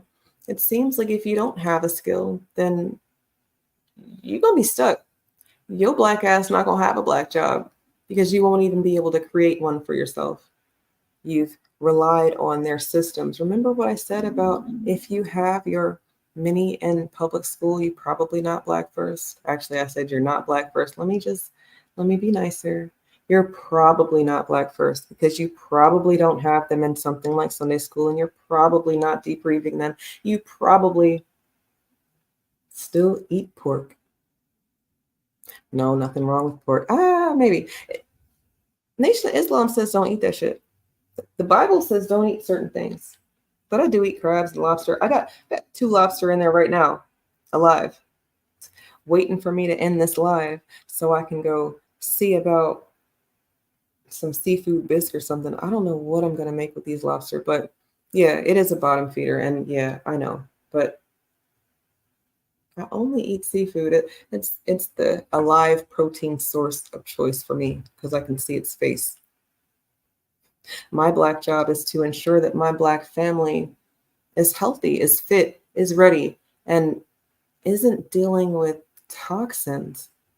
You got to read the ingredients on everything. They change the ingredients of things.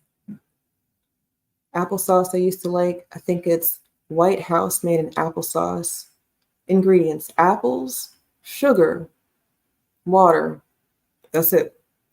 Now, same applesauce, same logo, same everything. Ingredients: apples, ascorbic acid, water, sugar, and actually I think that's it. White House is still, it's not horrible, but that ascorbic acid, it's not citrus. It's not vitamin C from an orange. It's mold. Look it up yourselves. Google is your friend. Your black job is to ensure that we have a fighting chance. If you're out here talking about Black First, B1, and Powernomics, if you know any of the people that I've named tonight, then it is your black job to ensure that you are competitive, that you are a healthy link in our machine, a healthy cog in the system of Black America.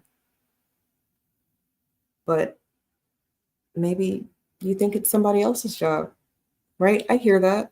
When we're talking about the broke authority, right? Someone who gets off on physical abuse and threats, like the broke authority. I find that some people say, well, he just has all the time. He can read and read and read. He understands things, and he's so articulate, and he's so much smarter than me. No, stupid. And that's not me saying you're dumb. I'm calling you stupid because snap out of it, right? Like if I could smack you, I would. And not because I'm trying to fight. It's literally just to wake you up. But yeah, some of y'all will fight people trying to wake you up from the burning house that you're in. Your sleep, comfortably sleep in your burning house. And yeah, my observant self, my caring black self said, did anybody check that house? There might be people in there. And I got your black ass going in there, right? Black men. Because I'm so caring. We got to check all the houses. Because our house is on fire. Black Lives Matter. Anyway, you come across some niggas, they sleep in their bedrooms. Everything's cool, but they're asleep. Their house is on fire. They're asleep. You're like, wake up, nigga. And they don't. Hard sleepers. That's okay. You shake them. Wake up, nigga. Your house is on fire. And, well, I guess they try to fight you because they didn't really know that it was an emergency. And then some people, they just don't want to wake up. They on their Chris Brown, don't wake me up. I wish I could sing. Because then then I wouldn't get copyright strikes for singing some of these clips for these songs that pop in my head when I'm talking to y'all. But damn, they really want to stay asleep. And then are you going to be the nigga that burns up because you trying to save everybody? You Captain Save a Hoe? Or did you try and you're going to have to let that hoe go? Right? Kamalamala is for the streets. And, you know, when they for the streets, you're supposed to let them be in the streets. But y'all don't like when people talk like that because it sounds mean. But is it mean if they say it themselves? Is it mean if let's go here, right? Let's use Kamalamala's own words.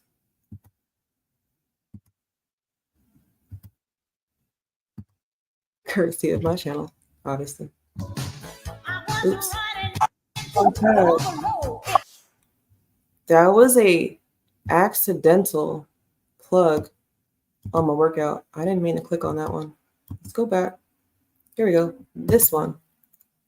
Willie Brown, who once dated Harris, says, "Yeah, girl, I'm out here in these streets, and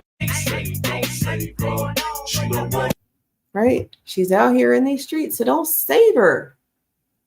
But no, they want you to save her. They want you to make this woman president, and I just want you to be comfortable, Black America. Your Black job is going to be to ensure that you exist tomorrow, that you exist the next day, that when the shit hits the fan, you're not a casualty, because soft targets are casualties. Going to the grocery store after people have shot up the grocery store, not knowing all the exits, that's a soft target. Soft targets are not Black first. You cannot sit here and tell me that you will allow harm around you because you're not paying attention to your surroundings and say that I'm supposed to treat you with the same respect or love or appreciation as someone who is paying attention to our environment, to someone who is going to protect us from things. But no, it's a lot of people who come from the dusty side of the alphabet, you know, the broke firsts, beta firsts, bitch made firsts. Their Black job is to ensure that your Black ass doesn't do anything more than what you're doing. And if they can make it happen, then you will be doing less than what you were doing. You will not want to be associated with Black.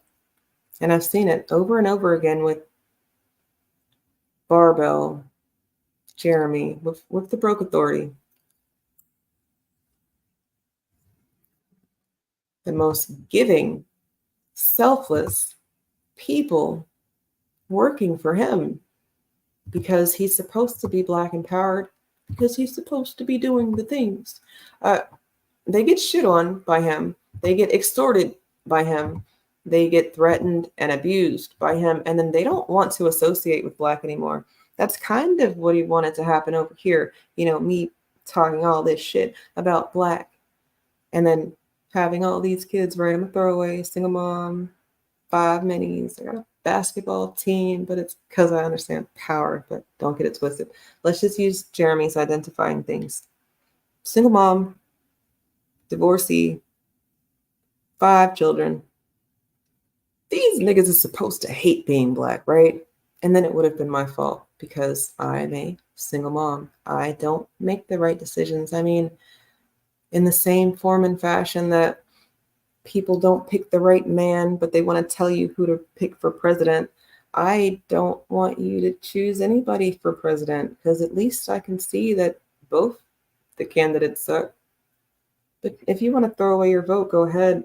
I just think it might be a stronger move to just stay your Black ass at home.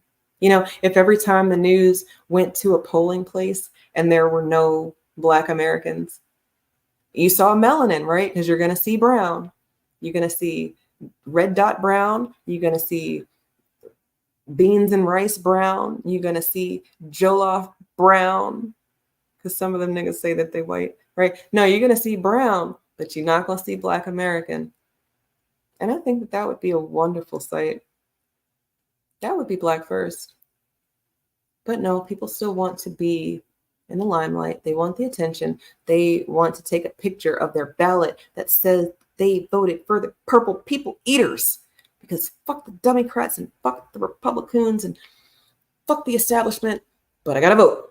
Man, if you don't get the fuck out of my face, disrespectfully and respectfully, because I don't want to disparage you, but I do want you to snap out of it. I do want you to be uncomfortable doing some of these things because we will lose. Our Black job is to ensure that our minis have better and more and don't have to fight. But if your Black job is to ensure that we don't move past go because you actually don't want us to be competitive, because you like being the buffer class, because you like being the overseer, then, well, it's going to be uncomfortable because some of you people aren't ready for that conversation. You don't want to meet your heroes. Well, I would say that stop calling people your heroes if it's about the message and not the messenger. He's Larry in the chat. In Tejas, in Texas, look, I worked with this girl, this white girl from Texas. From where's she from? She was from Cyprus. Oh fudge! No, she's from Galveston, and that's in Texas, right? Yeah, I think it is. They had a cattle farm, steers, cows, and the boys and the girls. And I always thought that was so fucking cool. And then I was like, why are you here in Virginia? But military, people get in the military, they start moving all around the country. And that's why the fleas can come over here, get in the military, move all around the country and say, I just did what you niggas do. No, you're not even in your home moving around in that locale that you fucking flew thousands of miles to come over here and move around inside of this locale. So no. I also think it's treasonous to have people. Did I say that already? Your Black job's gotta be saying some of this stuff. I can't be the only one. Nobody takes me seriously. I don't have a long arm span. So, in a fight, people probably could beat me up. I don't have as much arsenal as I'd like. But, you only got two hands, so at least I'm prepared. My Black job is my Black family, so it's not really up to me if y'all get it or not. If it's like 100 of y'all over 2 platforms listening to me live right now, then maybe there's 2 of y'all who want to do something different, who are tired of bitching about things and understand that it can't be your Black job to perpetuate whining, crying, moaning, and groaning. No. You start creating jobs. You say that the 9 to 5 is not. Look, Larry in the chat, you a whole comedian. That's a fucking Black job. And I don't mean because we got to be the funny niggas. No, I'm not talking about that as much as aren't niggas more funny than everybody else anyway? I don't know. But a Black job. How do certain industries exist if it weren't for their audience? You've got different circuits, Chitlin Circuit, Green Book circuits, places where Black people are safe and they know that they can go spend their dollar. People are going to look like them. They're not going to be targeted, harassed, the opposite of the sundown towns and shit. And that was back in the day. And now you don't have that. I mean, I think we had Black Planet, but I don't even think that was us, as much as I don't know who started Black Planet. Y'all know who started Black Planet? I might ask my AI before we end. But that's on the internet, so chances are it was some white people or some non-Black American immigrant. I don't know. We make the technology and then they use it, slap names on it, and then say that it's not ours anymore. So. But comedians, I think that's pretty bold, pretty brilliant. The ability to use the language and make people uncomfortable, so uncomfortable that they laugh. My favorite, Richard Pryor, there's a clip, Saturday Night Live type clip, maybe even from Saturday Night Live or something like that. And they're documenting the insides of the pyramids. And he's talking about how that look like my cousin and that look like my uncle. And I know a nigga that look like that. And they kind of cut off of him because the white people he's with, they don't want your black eyes to know that, nor were they really paying attention to any of it. The deeper they dig, the blacker it is. Yes, because it's a race, right? We've got a Negroid, Mongoloid, Caucasoid. I think that's it. Those are the races. And then inside of those, white, black, Asian. That's fucked up, right? White, black, Asian. What color is Asian? Well, I guess it could be yellow, it could be red, it could be brown. But then aren't the niggas brown also? Aren't some of them niggas yellow? Aren't some of you niggas white skinned? Absolutely, because you have albinism. And then some of you really, really light brights, the passing. White Like Her. That's a whole book about white people, white woman who found out her mom was a passing nigga and she didn't want anybody to know about it until after she died. That's how ashamed or afraid of lying on her story, or how ingrained having to pass and until death do us part type shit. Can you imagine having to say fuck everybody else because survival? Because I can't, but I don't pass. That's not a conversation that I would ever have had to have had. But I know it's in my story. I got a great grandma who was real light, right? But then she said she gonna fix it. She got with the darkest nigga that was around. I don't know if these were the only qualifications, but shout out to my grandpa who brought the melanin back around, because she wasn't white. But she definitely had some lightness in there, and some of y'all got that in your story too. Your black job is to know who the fuck you are, because if you don't, they're going to have to tell you, and then you're going to have to eat it, whatever it is. That's why the Olympics can say breakdancing is a black and brown invention. That's why 50 years of hip hop is a bullshit lie. Have y'all checked out Microphone Check? Have y'all checked out Dewan's documentary? What's it called? Dewan, what's your documentary called? It's called, damn it.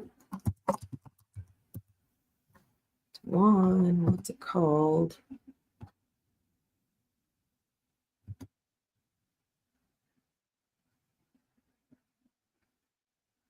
It's bigger than hip hop, right? Because it is bigger than hip hop. You got the Black American Music Tree. It shows you how all of these different sounds come from us, and it's not just hip hop rapping over beats and shit. It's bigger than that. Either way, it gives us the appropriate attrition, the appropriate respect for the origin of. Inside of that, that's your black job to tell that story, to know that story. But if you listen to them people, again, if you're a person who puts your black mini in the belly of the beast unarmed because they don't have Sunday school, they aren't enrolled in a culturally immersive program. Yes, program for the minis, because they're programmable. You guys are critically thinking adults. This is not a program, it's a show. You might be entertained by it. I want you to be moved by it, but that's okay. Somebody's going to get something out of this, even if it's just me, and a better way to do things. But when you don't know your story, you have to rely on the people writing it down. And if you're not in control of writing things down, then you are a victim of circumstance. Dr. Winters talks about the importance of research and peer-reviewed articles and knowing how to insert yourself in their environments for the accreditation, for the nod of approval. Because y'all niggas know, just like me, a lot of blacks will not listen to your black ass if you don't have certain letters behind your name or if you haven't made a certain amount of money. That's why the Broke Authority talks about value, high value. He used to talk about how much that meant in relation to himself. But then I think he knew that we would be coming here, right? Where I would tell you that he lives off of his donations. And when you break the amounts up over a certain amount of years, $60,000, $50,000, that's not high value like he was trying to tell everybody. But value is in the mind of the beholder, don't you know? It's not a tangible aspect. No. And do I have to play to look it up for you, for me to look it up? No, I don't. But I was about to. Value, the regard that something is held to deserve, the importance, worth, or usefulness of something. Remember, I'm not telling you these definitions of words because you're stupid or because you don't know. I really believe that a lot of our disagreements come because you put your emotions on things that don't need your emotion. We need to know what is first. Then we can talk about how you feel about it. And what it is, yeah, major pain. Big bank takes little bank. Actually, that's not a lie, because big bank does take little bank. What's a lie is that the Broke Authority has a big bank that doesn't include our money.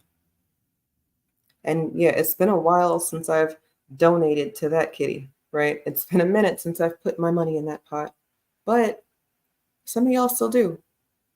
And if there is a big bank, it's because y'all are giving it to him. His black job is to perpetuate a stereotype. What stereotype? The stereotype is angry black man doesn't do shit. Right? The stereotype is ain't shit niggas, right? And I always get tongue-tied when I start talking like that, because y'all know I don't talk like that, but I'm just saying, the way y'all want to shit on niggas, but then not give the shit to the appropriate ain't shit niggas, it baffles me. So if on Fridays when we're protecting the minis from predators, and tonight we're talking about black jobs, my black job can be slow walking some of these things. After court, I don't know what all will be said, or even if this nigga will show up this time. Because if we're being honest, let's just be honest, you guys. Let me be honest with you. Oh shit, how about I do it like this? Can you see me? Okay, let me be honest. A misdemeanor is not, it's not a death blow. Some of you niggas got misdemeanor. Some of you niggas got felonies, and y'all are fine inside of the grand scheme of things. You know, racism, white supremacy will hold you back from some things. Don't want to be a marijuana distributor with a felony or a misdemeanor, especially if you're a person who got caught with a blunt back when it was illegal. No, not like that. No, I really mean like some of y'all have really done some shit, have gotten in trouble for it, are rehabilitated. Y'all are niggas who do the right thing now, and Kamala can court you for your vote and say, we will help you get your right to vote back if you vote for me. And then you niggas will say, yeah, because I want to participate. That's that integration thing. But for being honest, he doesn't have to show up to court at all. But it doesn't mean that he's going to win it. He's hired a lawyer, right? That if If it were me, just saying, if it were me and someone's saying, Eve, you did this and I'm going to take you to court, then I would hire a lawyer and then try to get this done quickly. Like, I didn't do that. Fuck that. An abusive person, a petty person, petty demon, whatever you want to call it, maybe they would say, man, I can't believe that you're putting me through this. So because I know about your finances and I have more because of big bank, all these little banks giving me big bank, I'm going to draw this out as long as I can because you're not going to be able to keep this up. That's that head nigga in charge, buffer, overseer energy. And yeah, Major Payne, he is what you just said. And I don't want to say anything that's going to be like she was slandering me. If you want to see him, you can look here. You can not Google. Let's see. On YouTube, put in the search bar, Teddy Riley's birthday party, right? Because right now on his YouTube, he's talking about the film 8 a.m. I want to say that there's a trailer for Teddy Riley. That is an interview that I organized. We went to his birthday party because I'm a friendly person and get invited places. And him not being that person, he'd never been invited places. So, it was an experience. It was the first time he's ever been to a concert. And you can tell because he was calling it a concert. I mean, it was a concert, but really it was like I don't know. Concerts are like, well, I guess it's when people are performing, right?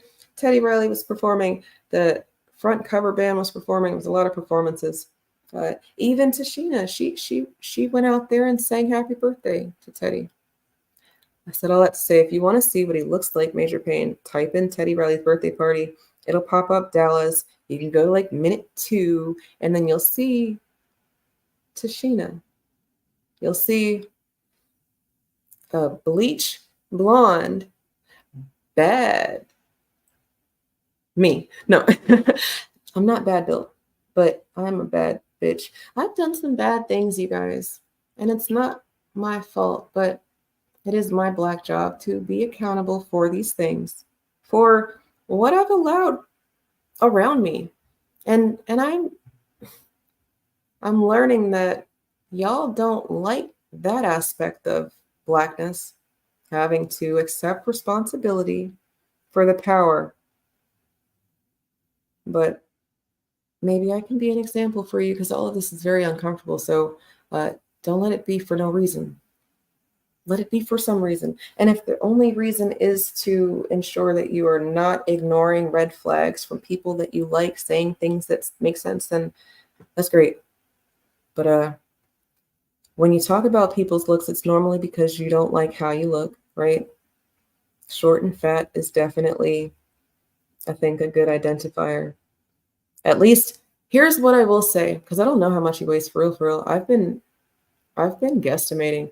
Really, he could weigh more than that. Fat is a lot lighter than muscle, and maybe there's some muscle under there. I don't know. What I will say is that he's not 6'4" at all. All you niggas who wanted to fight me in my inbox because you tried to tell me that he was that little avatar that he keeps AIing. No, he doesn't look like Eldritch Cleaver. Yeah, he does have penis pants mentality, but no, he's not lean. He's not fit. And he's not tall. So he's brown with glasses. And there's nothing wrong with that. I'm brown with glasses, right? But then I guess brown people don't like to be brown because you got these Mexican Americans and wetbacks and spicies that like to say that they created hip hop. Shame on y'all for allowing these people to take your black job. But you might not have known, right? You might have been a victim of your circumstance.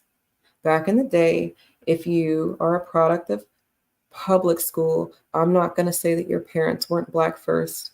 because I don't know anybody who was saying that back then. But I do know people who've always been black first, and they didn't need to hear a nigga on the internet say it. No, they just have always been themselves first, their family first. Why would I go out of the way for y'all when you don't go out of the way for me? Quid pro quo type people. People that you niggas need to learn from, but you might call them selfish. Shit, they might be the black Republican in your family. Because I know y'all don't like that nigga. Because they think they a new nigga over there. No, they're tired of the confusion. But don't get it twisted. If you like Trump because you think that he's done something specifically for us, like he's not a racist, white supremacist either, then I think you haven't been paying attention. Don't vote for either of them niggas. The president's not going to determine sanctuary cities. So that's not the election that you would vote for that. I think that's like the mayor or the governor, state representatives, your local elections.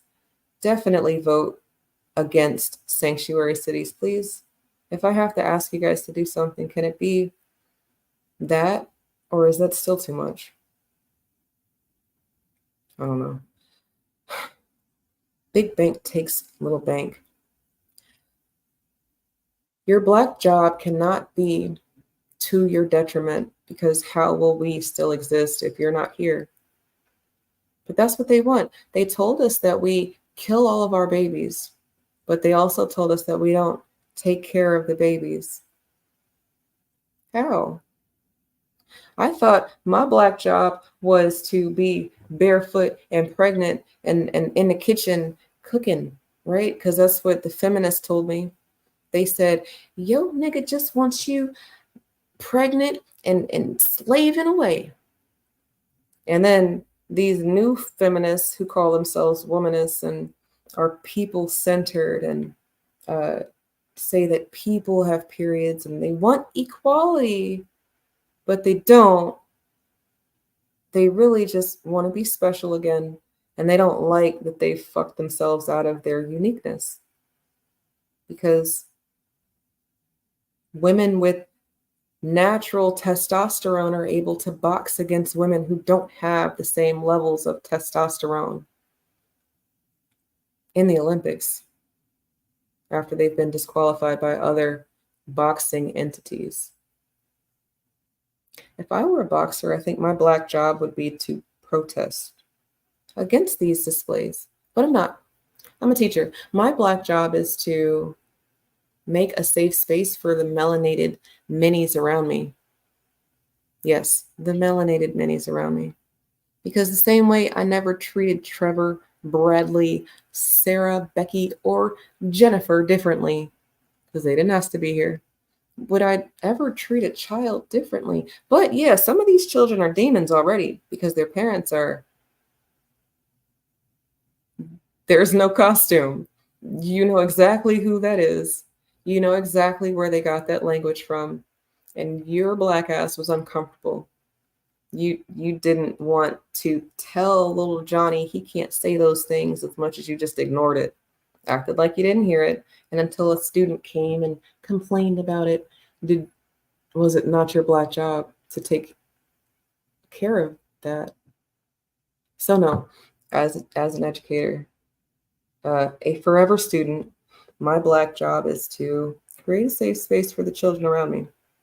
And as luck would have it, I get to put myself where I want.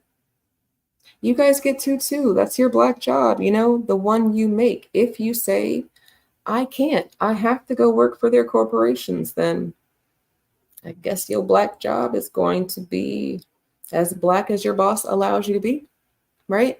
It's Starbucks all over again. You can't wear your Black Lives Matter because it's going to offend some of the patrons.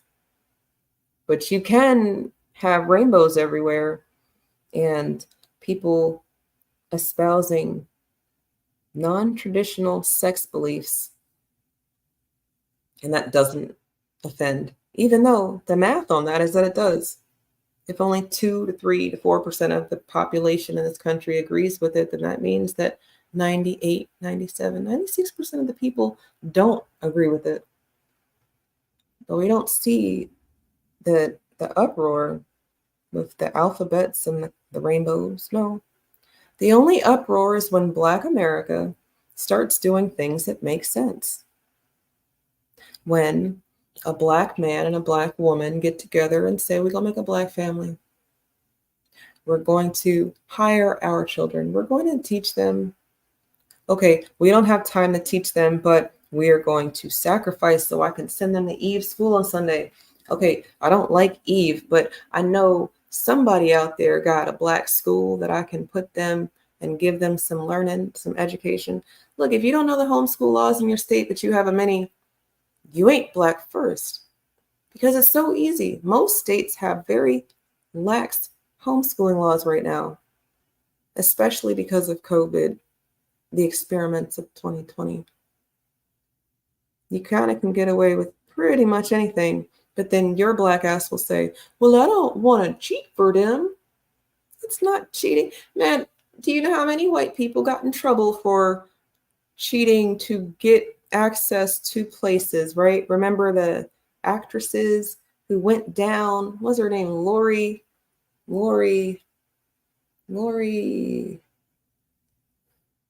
Laura, I don't know, some Felicity White bitch actress, she went down because she paid to have her daughter be on a team that she didn't participate in, so she could go to Yale or Princeton or whatever. And then you find that there are people paying for access. It's not about the application. It's not about affirmative action. It's about who you know, whose palms you can grease. Niggas really understand that quid pro quo thing like that. But then they will say, well, I don't know them niggas, right? Now you're in a position of power and able to hire people, but you won't hire the Black ones. No, you start thinking all the bad stuff and all the time Eve was late. Every time Eve is late, man, I can't trust them niggas to ever be on time. And I feel you. But you will deal with people who don't have the skill, people who will take longer to do the job, people who will milk the clock, people who don't like you, people who have actively fought against you, people who will talk about you behind your back, come up with all sorts of creative names. We got African booty scratcher, right? Do you know how many different derogatory words these off the boat niggas have for Black American? It's insane. So if I call a nigga from the desert a sand nigga, or if I call a red dot curry hoe, look, it's just equal opportunity over here. Maybe me saying it wrong will have some of y'all who are very comfortable using colorful language. Maybe it'll make you comfortable. And then your Black job can make these other people uncomfortable because you know how to use colorful language, right?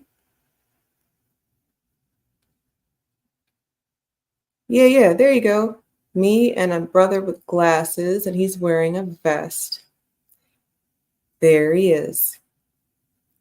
And blonde. My hair is a lot longer than it was back then in October, and I miss my hair like shit, so maybe one of these days my afro will be froing. I got a little shit ponytail right now. It's stupid. Like literally, like a little shit ponytail. Like one of these little shits. Not a ponytail. That's almost a where's your hang time? Like, where is your hairline? Like, I'm not gonna put this in a ponytail, but yeah. He has a beard, right? He has glasses. No, does he have a beard? Yeah. I don't remember. It's so strange how you can block stuff out. But that is him.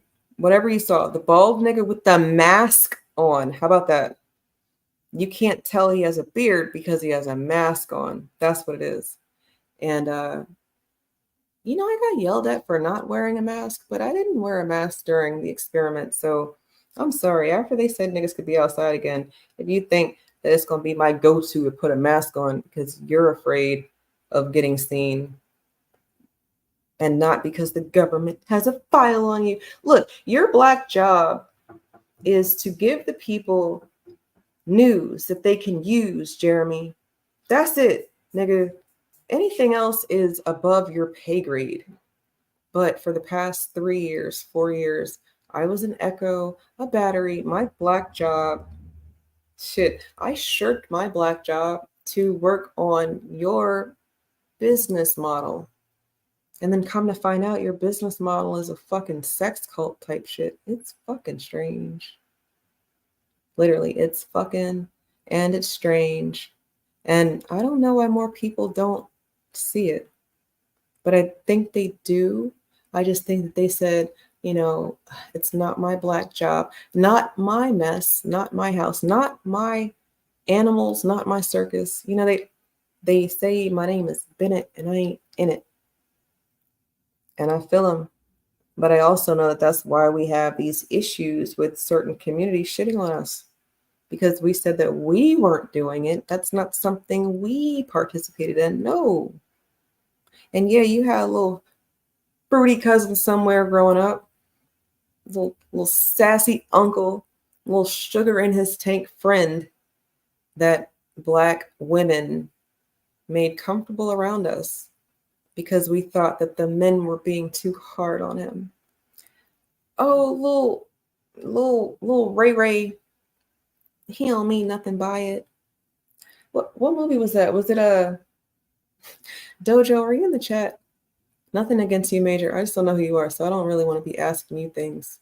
But you can answer. What movie is it? Is it Richard Pryor? Not Richard Pryor. Fucking Tutti Frutti. Who's that? What's his name? Little Richard.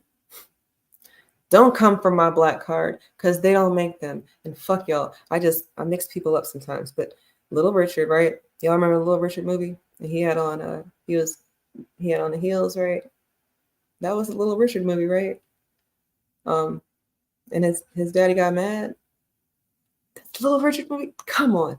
Where are my mods? Whatever. I'm not looking that up. If you know what I'm talking about, okay. Thank you, Major Payne. And I'm sorry. I don't know who you are. So are you the Major Payne that was on Facebook with the Major Payne picture? Because that's fucking dope.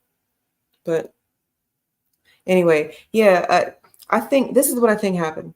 Black women said that Black men are too hard. And I've actually heard this across the board, really. I've heard Black women saying that their dad didn't tell them that they loved them, or that their dad didn't show physical affection, and then their papa might have been a Rolling Stone. They got family down the street across the railroad tracks, so not only is he not giving the love on Christmas Day, he's sharing the love, sharing the wealth. So I get it. There might be some dissent from some people about how they feel about the Black man's affection. But I don't think that that's something we should have ever umbrellaed without taking the time to understand why. Black women, your Black job is to be Black women. But it's a big job. It's some big shoes with some big girl panties. And if you got panties, then you need to pull them up because, I don't know how you run with panties around your ankles, but you don't. Y'all are the ones who like to be on your back. Shout out to Kamala Lamala and how she's able to make it to the VP. Damn it, she's almost to the presidency. She didn't pull up her big girl panties. No, she pulled them down. Maybe she wasn't wearing them. Commando, that's a white people thing. Not wearing underwear, white people should. So maybe she was doing that. Maybe there were no panties for her to pull up. Maybe that's why they tell you niggas work hard and tie up your bootstraps and, get to work and stuff because they don't have the panties to pull up and get to work. I digress. Black women, your job is to exist. But if you're allowing infiltrators in the mix, if you're allowing niggas in dresses to be around you because you're afraid of the consequences of perpetuating a lady, then I think that it is my Black job to tell you that you're not safe and that it's not safe to act like that. Really, truly think about it. Just run with me for a moment.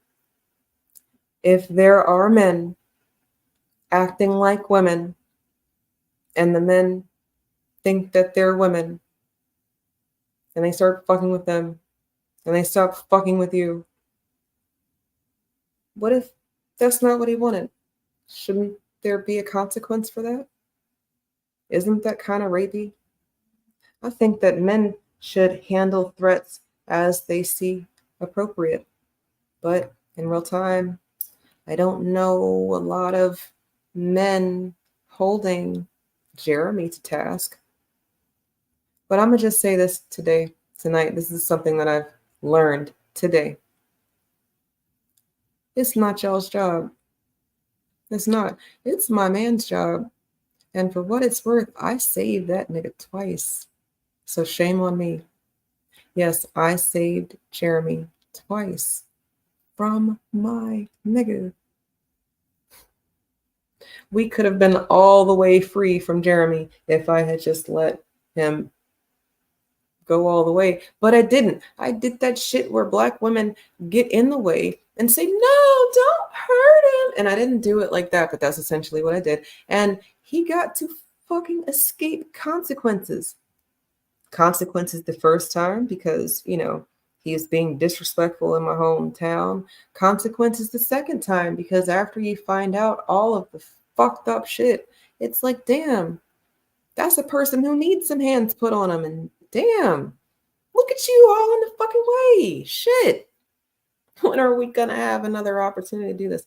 Look, for a person who carries a candy bar so close to him, a person who would threaten people with the candy bar. Y'all remember that show we had, that program last year, Mr. Steal Your Girl? Because he got candy bars and he got candy bars to deal with the niggas who are mad that the girl got stole, right? That's supposed to be me and others.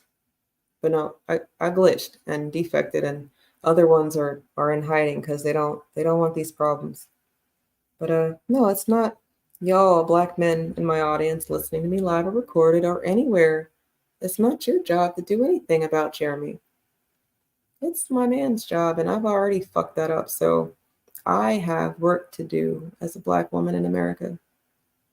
But that's why I'm these lives, uncomfortable conversations. If you really thought that I'd like spending my time talking about shit that people don't want to talk about, you're retarded. Disrespectfully. I mean that. Like you on a spectrum somewhere. But I think he might be too. He might get off because he's on the spectrum. There's so many questions that I want answered on the stand, right? Like when you can't lie about it, but let's just be honest. People lie on the stand all the time, right? They just don't get caught. Or they'll plead the fifth. No, I think the evidence of him saying, hey, join me on Patreon for a special show. And then going on Patreon saying, hey, y'all all know whose channel this is. It's mine. And y'all all know who Eve is. Let me show you her. And then for 2-3 hours, violate me, humiliate me, denigrate, slander, defame, try to dehumanize. Not try to, actually, because asking me for evidence of the shit, that's inhumane, right? If the whole thing about revenge porn is that I didn't consent to it, why do you think asking me for it makes it any better? Oh, because, if it was real, then you would want people to know about it then. Bitch, I'm sorry. Nigga, I'm sorry. People, use your brains. The evidence has been submitted to the court and a warrant was issued. So, now we get to fight it in court because we don't have systems, Black America doesn't have like a council of elders and we can call on our elder men to handle things. And it's probably because of what I just said. Black women have been getting in the way of fucking consequences for a long time. You got a little faggot friend, right? A little sugar in his tank friend, little homie that made you feel good because he could tell you color and what looks good and help you with your hair, help you do your nails, give you insights as a man, even though y'all are competing, right? Your little faggot friend, y'all might think the same dude is cute. And in 2024, your little faggot friend is going to try him. And just on some shit like, if he says yes, then, that's mine. Y'all know the surgeries that are happening nowadays? Like, they shaving the Adam's apples down, right? Don't you be a virgin out here not knowing what a pussy looks like because you're going to get got. We're existing in some strange times, and our Black jobs collectively is to survive the fuckery. You can't tell me that our ancestors made it through chattel slavery, made it through the transatlantic slave trade, right? Some of y'all niggas did come off a boat in slavery times. That is a real story. The 20 some odd who came over in 1619. They only want to say it's 20. The Spanish came over here in 1526 with some more enslaved. And then again, niggas was already over here, but let's just talk about the voyage, right? Across the water. You can't tell me that y'all were strong enough to survive to now be done away by some niggas in dresses. Really? We're going to be extinct from people who burn in the sun because they're going to take your Black job. Shout out to Kamala Lamala and Obama Lamala, the first Black president and the first Black vice president. Fuck both of them with a spike bat, disrespectfully, because they both shat on Black America. If the Black and Brown Alliance, or if it was Black first, or if Pan-Africanism was a thing, then one or both of them could have done something for Black America specifically. But she went on record and said she wasn't going to. And he never went on record to say anything more than, we're at the cookout and, singing Al Green song and some Marvin Gaye and show you his moves because he's so smooth. Y'all colorist niggas. Light-skinned niggas ain't all cute. No.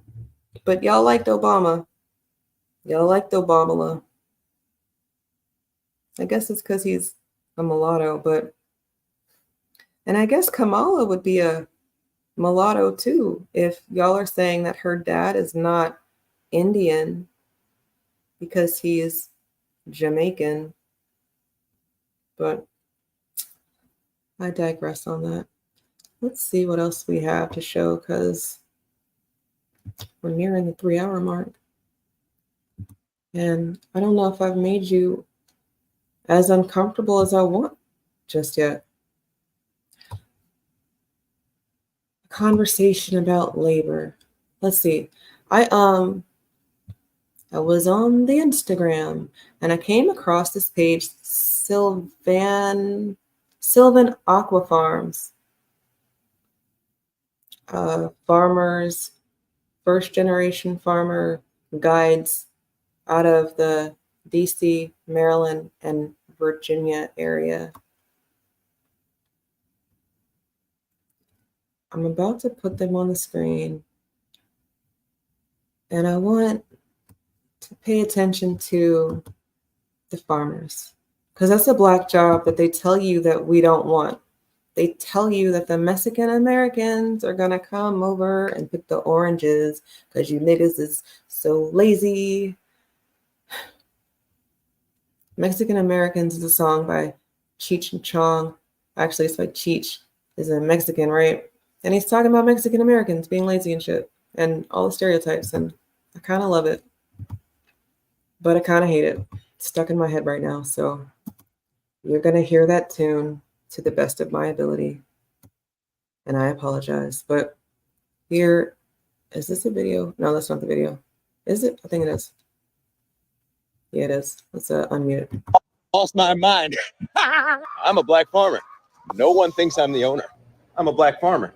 Everybody thinks he's my boss. Get your ass back to work, Leroy. My name's not Leroy. I'm a black farmer, so you know I'm raising some chickens. I'm a black farmer.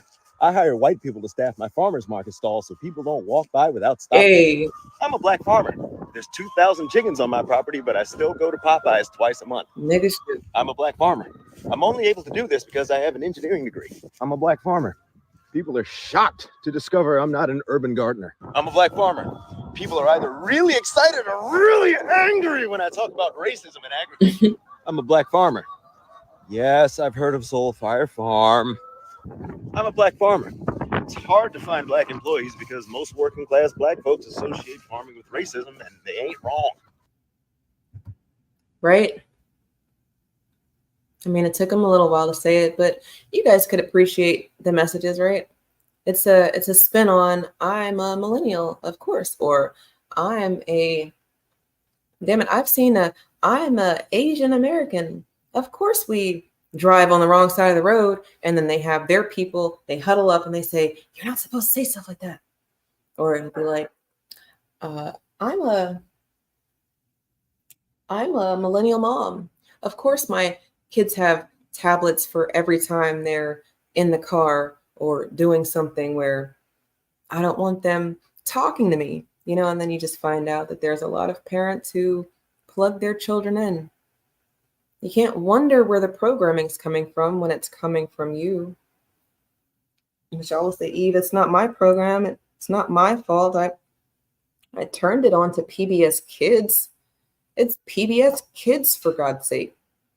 But damn it, if PBS Kids doesn't play Arthur. Y'all remember Arthur, right? The fuck is Arthur? Is he an aardvark? I don't know what he is.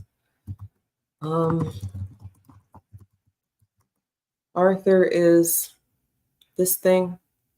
Y'all remember Arthur. And if you were old, because it came out in the 90s, right? According to IMDb, 96. I was 6 plus 3. I was 9 when Arthur came out. And my parents were very much watching what we watched on TV. So not a lot of BET Uncut like some of you hooligans, right? But Arthur had Mr. Edmund Pettus Bridge up there. And if you don't know your story is Black America, your Black job is to stop plugging your damn babies into these systems and programs, because you won't be able to decipher and give them the truth about these things. Spilling blood on a bridge in Selma for some symbolic fucking rights was a waste of blood, in my humble opinion. But I know y'all are going to say, Eve, that was so disrespectful. Niggas died for the right to vote. They sure did die at the hands of racist, white supremacists, people who would never be held accountable or responsible for their crimes against us because we live inside of a system that protects them. But it's 2024, niggas. George Floyd showed the world that America can actually do a lot of things outside of election season, right? You don't actually have to vote for some things to get started, as much as if you don't hold these people accountable, they're never going to finish it. HR 40 might have been a really good idea 40 years ago when it came out, because it was what's the word? An icebreaker, right? Niggas know that we're owed, have known since Callie House. Don't know who she is? She is one of the first reparationists, like straight out of slavery type reparationists. Yes, niggas have been fighting for our reparative debt to be paid since the end of chattel slavery. But no, We're not there yet. And yeah, we finally got to a place where Black people were comfortable talking about it in government openly. Like, well, if we just study it, can we just study it? Is it okay if we just, we're giving all this money to all these other entities and we've got our Black faces in high places. Let's just give them some money. They can study it till their heart's desire. Talk about the woes. We can apologize. Paint some shit on some ground, right? Throw some Black Lives Matter flags up at the capitals and some BPOC and all of these different ally flags. We can prop these shits up all over the place. Act like we are about it. We can even have Juneteenth be a holiday. Laugh in the niggas' faces while white people get paid to be off. Them niggas will say, it's our holiday and we're getting paid to be off. Okay. If you want, if you must. But if you must, my Black job will be to remind you that the only people who are celebrating Juneteenth for real, are the people in Texas and like further down south, and definitely not you Yankee niggas in the north. No, y'all were not celebrating Juneteenth. Y'all niggas don't even know you come from slavery up north because the South is the one who had the slaves. Stupid. I think my first understanding, waking up about slavery being all over, was a Sojourner Truth, who I think comes from New York. Maybe. Is that right? Sojourner Truth. Let's see. Born 1797 in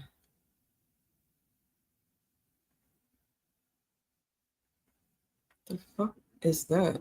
Yeah, okay. Esopus, Esopus. How do you say that? A town in Ulster County. Okay, that's where Sojourner Truth's people, that's where she's from.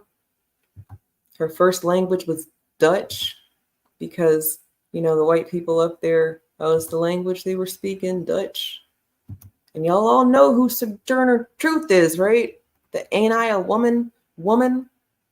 They like to talk about her because she's an ancestor who has her lineage is one of those off the boat niggas, right? According to Wikipedia, they say her father was an enslaved man captured from present-day Ghana. Okay, let's go there. Sojourner Truth was born in 1797. Let's just say her dad is 40 years older than her. Okay? For easy math, let's just say she was born in 1800. Okay? Y'all all following me, right?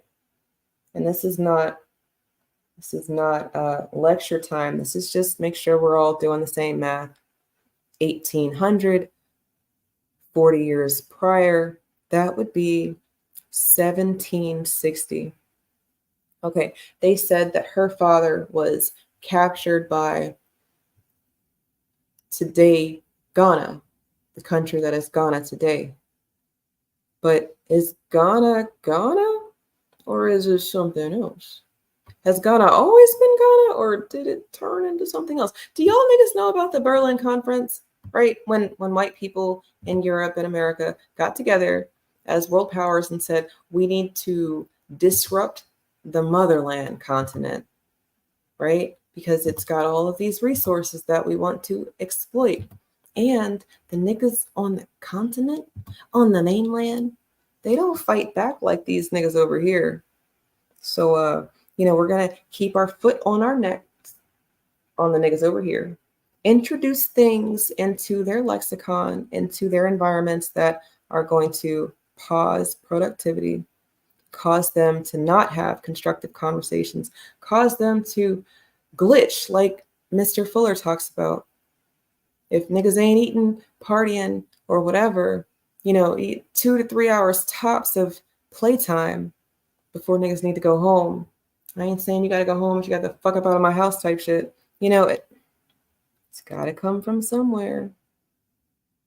And really, it's coming from them people, them invaders, usurpers, disruptors, the abusers, traitors, even people who are treasonous against life and creating life. They insert these behaviors into our circles and environments. And because we don't have the resources, the Broke Authority said they victimize us. They hate you because you're Black and they victimize you because you're poor. No. They hate you because you're Black, but I don't think they hate us. I think they envy us. And that's not the same. Envy and hate are not the same. Right? Or am I wrong?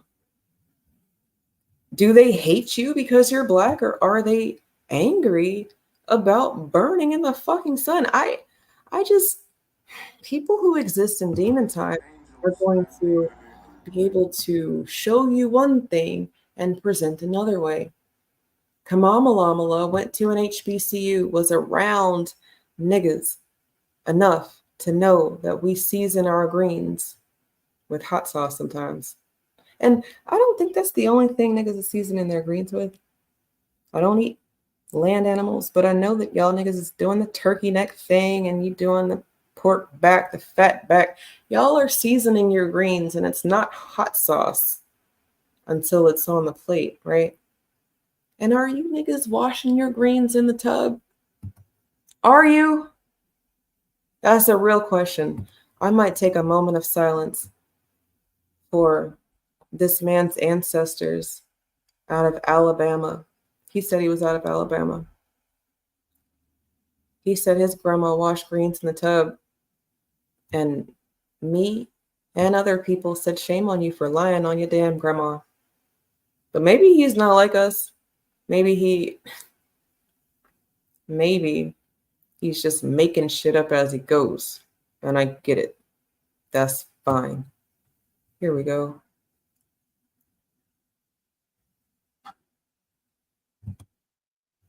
Does your Black ass wash your greens in the tub? I get it. You had a big order, Kamalamala.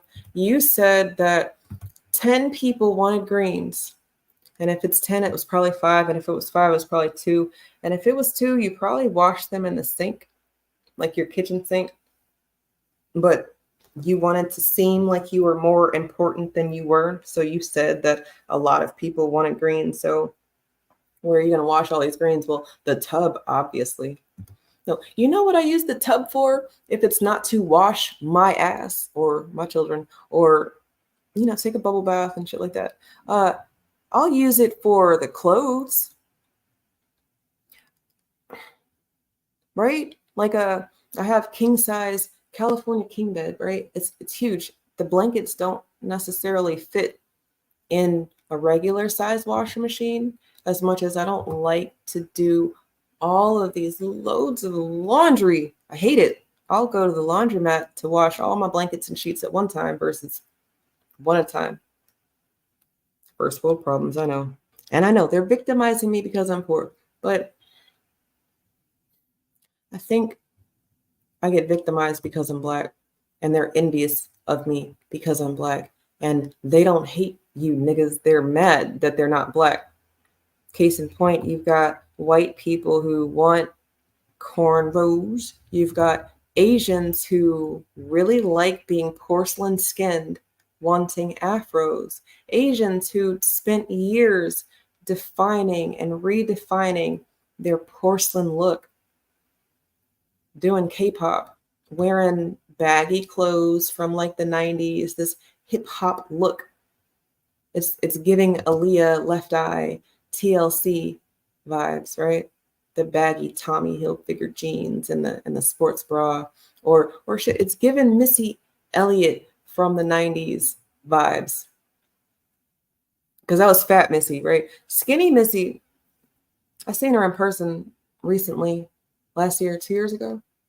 They named a street after her in Portsmouth, Virginia, and I went, and she's tiny. Jeez Louise. It's very strange that she used to be real big, but I digress. This nigga Marcus Love said that his ancestors from Alabama washed greens in the tub. Here we go. he said, and then he started calling us the KKK. And I just don't see it. I don't think that that's KKK-esque. I'm not out here burning crosses. I'm not out here abusing Black people, like, as a whole. Yes, I have hurt some Black people. And no, that's not nice of me. It's very bad. I'm gonna say I'm bad bitch sometimes, but I can't bitch about that shit. I just have to, I gotta accept my role, my responsibility for being bad, and then move on, grow up, learn to do something different. Don't perpetuate the bad shit, but you can't ignore it. You ignore it, you turn into these other niggas, these niggas who say, my little friend Ray, who gives me the best advice about niggas. You didn't like when he tried to choose up on your man. Also, you don't like your man telling you can't be best friends with Lil Ray. But it might just be because your man understands that Lil Ray is not safe. If you will be around a man who will throw himself in the women and children line. Y'all remember the Titanic? They said women and children into the safe boats first. We exist in a time right now where niggas in a dress will say that they should be on the life rafts first. It's not the Rose and Jack story. No, it's literally Joanna Man, Holiday Heart, Rasputia type, Mrs. Doubtfire types telling you that they should go first. And then it's because of how they feel, right? Because when you ask some of these stupid niggas, well, what is a woman? If it's a term for everybody, what are we doing? And I think the term for everybody is people, right? That's the term we use for everybody. But then some of them niggas don't even want to be people no more. You got Janelle Monáe, she a pan. Childish Gambino, he a pan. Pansexual people wanting to be intimate with the dishes. I just don't get it. Okay. You know that you're a woman. Yes. What is that?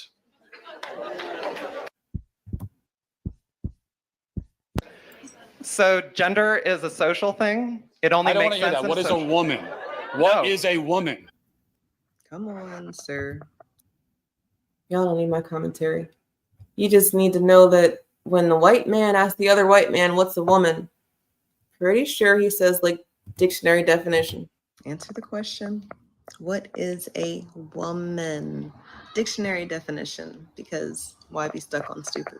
A woman is somebody who is included and respected and seen and participates in society, recognized by. Y'all heard that nigga?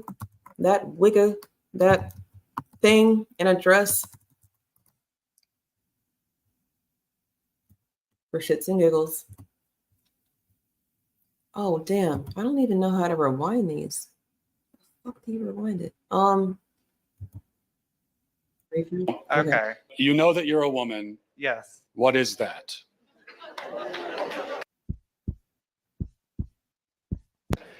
So gender is a social thing. That's when everybody should have known he was about to say some dumb shit, right? And I think that the white guy with the suit on, Matt, I think that's his name, I think he knows that it's about to be some bullshit. And you give these people the opportunity to hang themselves. I know. Y'all niggas get funny and weird when people start talking about hanging themselves, because we don't do that. Niggas don't hang themselves.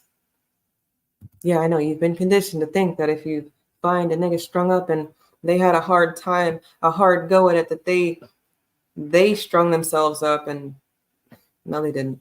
They didn't. I think there's other ways to kill yourself. I think most Black people don't want the association to the lynching, but thing. It only I don't makes want to hear sense. that. What is a woman? What No. is a woman? Come on, sir. Answer the question. What is a woman? Dictionary definition, because why be stuck on stupid? A woman is somebody who is included and respected and A woman is somebody who is included and respected. If that's the case, then why aren't women making the same amount as men for the same job? Included and respected. I think respect would be seen in other environments, right? And really, if we're just being honest and simple and not confusing, don't be confused. He asked for the dictionary definition of woman, and it's right there on your screen: an adult female human being. That's it. It's 1, 2, 3, 4, 5 words for the definition of woman. And that faggot, this one, said it's someone who is included and respected and seen and participates in society, recognized by other women. Shut the fuck up. No, that's not a woman. That's retarded. But I know that that's not even the definition of retarded. So let's not use our emotions. Let's just use the math. Tonight, my black job is to make sure that, live or recorded, you're uncomfortable tonight. And whether you're uncomfortable because you have been giving your money to a fraud. I mean, look, you are creating a black job. Look at you with your bad boss self. Y'all boss bitches out here. Really, truly. Because most of you giving the money to Jeremy are single mamas. Women. Throwaways. Old ladies. Discount bin hoes. And women who don't like to leave the casino. You don't know what you got until it's gone. Head ass women. You know, your black job is to understand the severity of where you are. But pat yourself on your black back, nigga. You've made a way for one man to eat for 14, 15 years, right? He says it. I've been doing this for the better part of 15 years. I'm the original and the authority, and all of these things that he's been saying for like almost 2 decades. Niggas in America ain't closer to reparations with his help as much as we are closer to reparations because some people hearing an uncompromising message about the state of Black America actually got off their asses and started to do things. Do you know that those people were met with resistance from the same people? Real talk. Black people in the new Black media sphere of things. On the dark side of the internet, where you can separate power dynamics from relationships, where you can say that you understand Black America, racism, white supremacy, but don't understand that it's not yo black ass that's a target as much as it is your family that is the target. And when your family's the target, well, I guess if you don't value it, it's not high value to you. They don't have the things, the tangibles, the resources to make you give them the respect, then you won't. So yeah, y'all niggas have been paving the way for other abusive people to come in the mix and do the same thing. It's a pimp pulpiting 101, the pimp preacher. No, he's not talking about God and Jesus, but yeah, y'all niggas are definitely paying for him to live and eat. And you don't pay a lot because he lives off of Propel water bottles and protein bars. You would think that a person who doesn't really eat wouldn't be fat. But if you're not fit and you're not moving, then it's not going to work. That's why fat people can't starve themselves into fitness, because when they start eating again, you know, all the fasting, all that shit goes out the window. And then your body learns from how you treat it. So sedentary lifestyle means that you wouldn't want to use and burn up the energy. I mean, that's what you ate. It's the only thing you ate, but damn it, if you might need that energy later in the form of a blubber sack, right? A round belly, double chin. You know, some nights it's going to be cold and you ain't going to have a blanket to warm your body. So it might be better for you to have a little extra around the midsection, around your body, you know, a blanket of protection. But that nigga's black job was to fool everybody into thinking he doesn't need it. And then black women being the caring, loving people that don't want people to be harmed, or we don't want people to get touched, right? I told y'all in real time, it's not you niggas' job to take care of Jeremy for the harms against me and my family. No, that's my nigga's job, and I fucking got in the way twice. So, yes, I have some work to do. But if you still padding that nigga's pockets, you got some work to do. Because which you got, battered wife syndrome? You think so little of yourself that you wouldn't keep it? That's okay. It's because you're not uncomfortable enough. If you want, you can ask him any of these things, you know? If you are the authority on things, then your black job is to answer questions. If you are Mr. Call Me Back, then your black job is to answer questions, not screen calls, right? To tell people that they can't block their number and call means that you're screening calls. Blog Talk shows the numbers that show up when they call.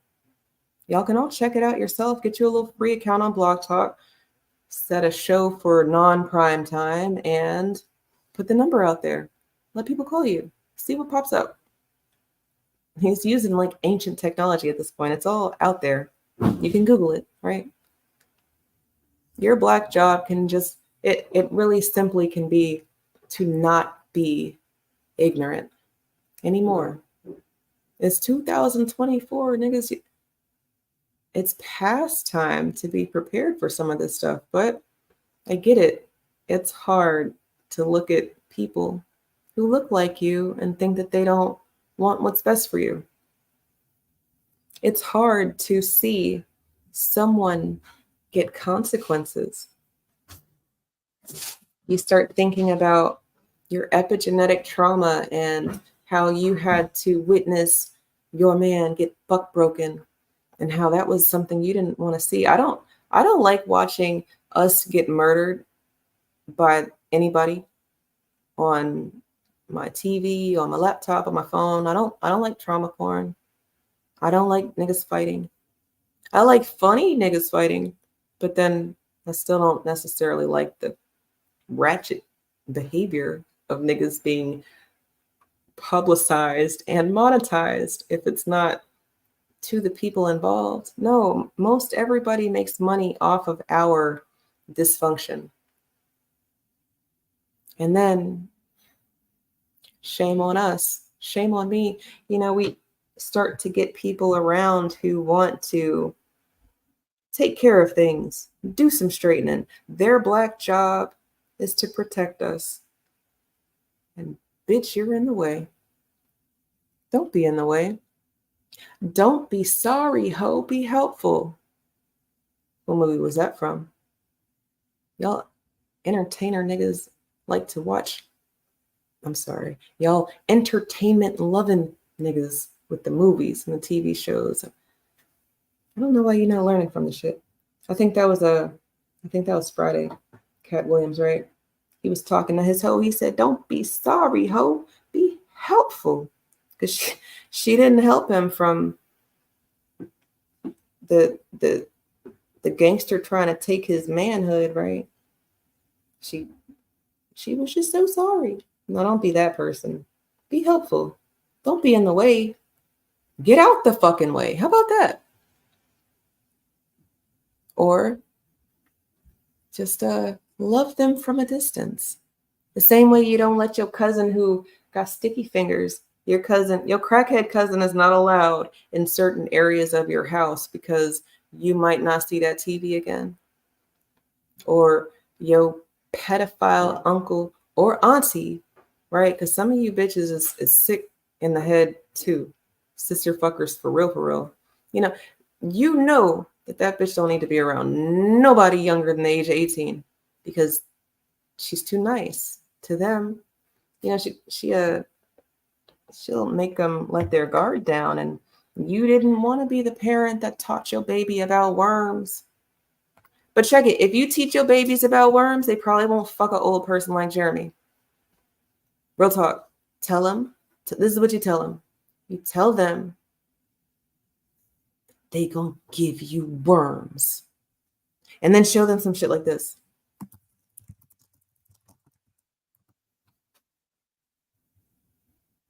You're gonna love this. It's gross as fuck. You're gonna love it though. Worms.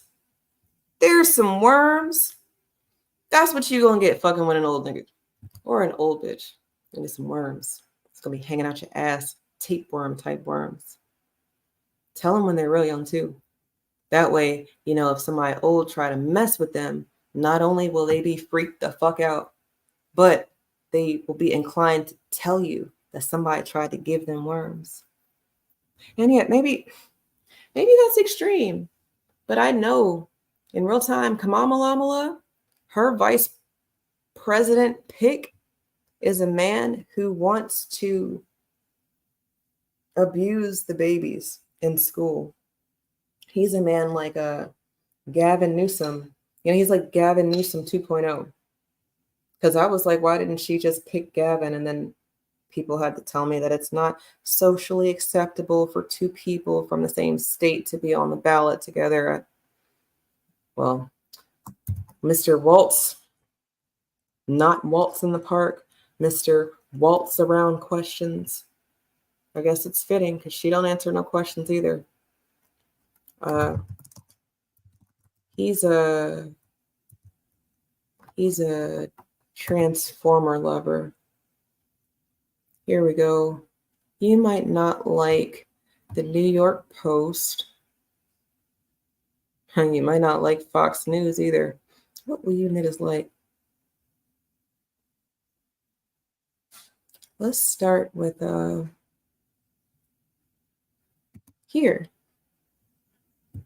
And let's hope there's not a paywall. Okay, the Washington Post, MSNBC, no, MSN.com. Here we go. This is Governor Walls. Niggas like to add letters to people's names and just words in general. Like all these. And they're welcome here. Okay. Governor Walls. Oh, like how Kamala is going to hit the wall next year if she hasn't already. I guess it's makeup. Maybe.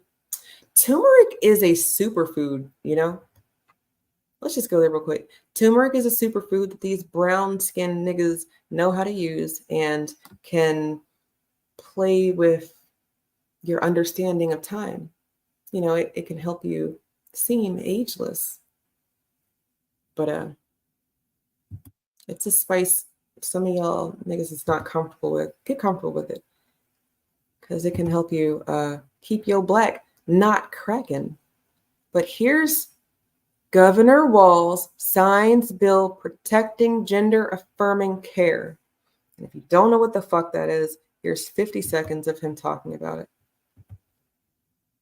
In Minnesota, every single child is valued. Every single person is valued.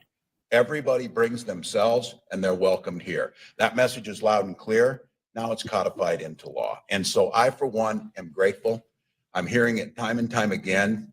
how people are proud that Minnesota is willing to stand in that breach. And these folks behind us and countless others and millions of Minnesotans who know what the right thing to do is, who know that these are not that difficult to do, are looking at today. Dude, they got an Asian sign language interpreter right here. Is that a nigga?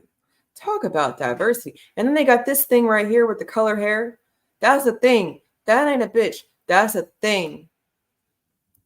Yet today, I'm sorry. If it's a woman, you look real masculine, woman, lady. But damn, this thing behind him doesn't look like a woman either. Is that Kamamalama's son? Yeah, I told you I'm gonna be late tonight because not only was I late tonight, but I got some shit I need to get off my chest. I might take this down and chop it up into a couple different segments for your pleasure. But do y'all see this shit? There's a thing in stripes with tattoos on their arm standing behind this midget right here with the red hair. Governor Walz. I don't know if y'all can see my mouse either, so that's why this is very strange for me. Right behind Governor Walz, to his left, our right, is a thing with no lips, wearing glasses, a white blouse, and a black blazer. That thing looks like a thing. as one more day in Minnesota's quest to make sure that that hatred, that bigotry stops at our borders. So this is an open state that is welcome for people. This is a state that values science, values people's own personal opinions to make their own choices. And now the law will make sure that those are protected to do that. The law is going to protect you niggas in Minnesota, right? Gender affirming care is, well, this is what it's defined as: a supportive form of healthcare. It consists of an array of services that may include medical, surgical, mental health, and other non-medical service for transformers and people who don't want to identify as their biology.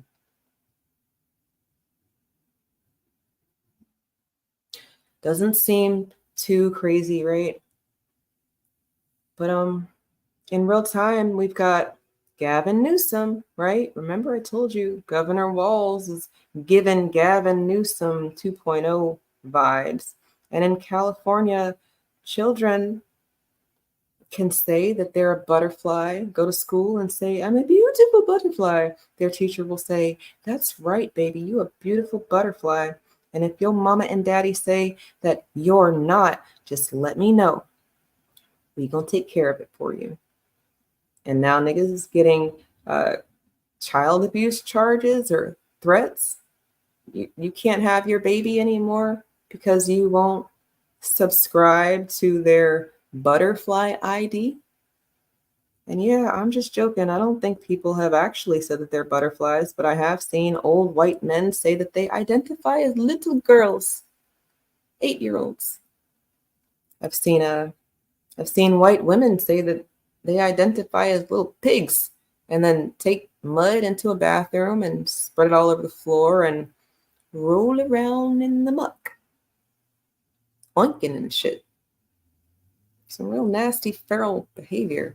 Cave beast shit. Gender affirmation. No. It sounds like feminism with another name. It sounds like men in a dress who want the seat on the safety boat, on the lifeboat. They want the life jacket first. They don't want to go down with the ship. Not their ship, fine. But they don't want to put the women and children first. They want their seat. Because we all people, right?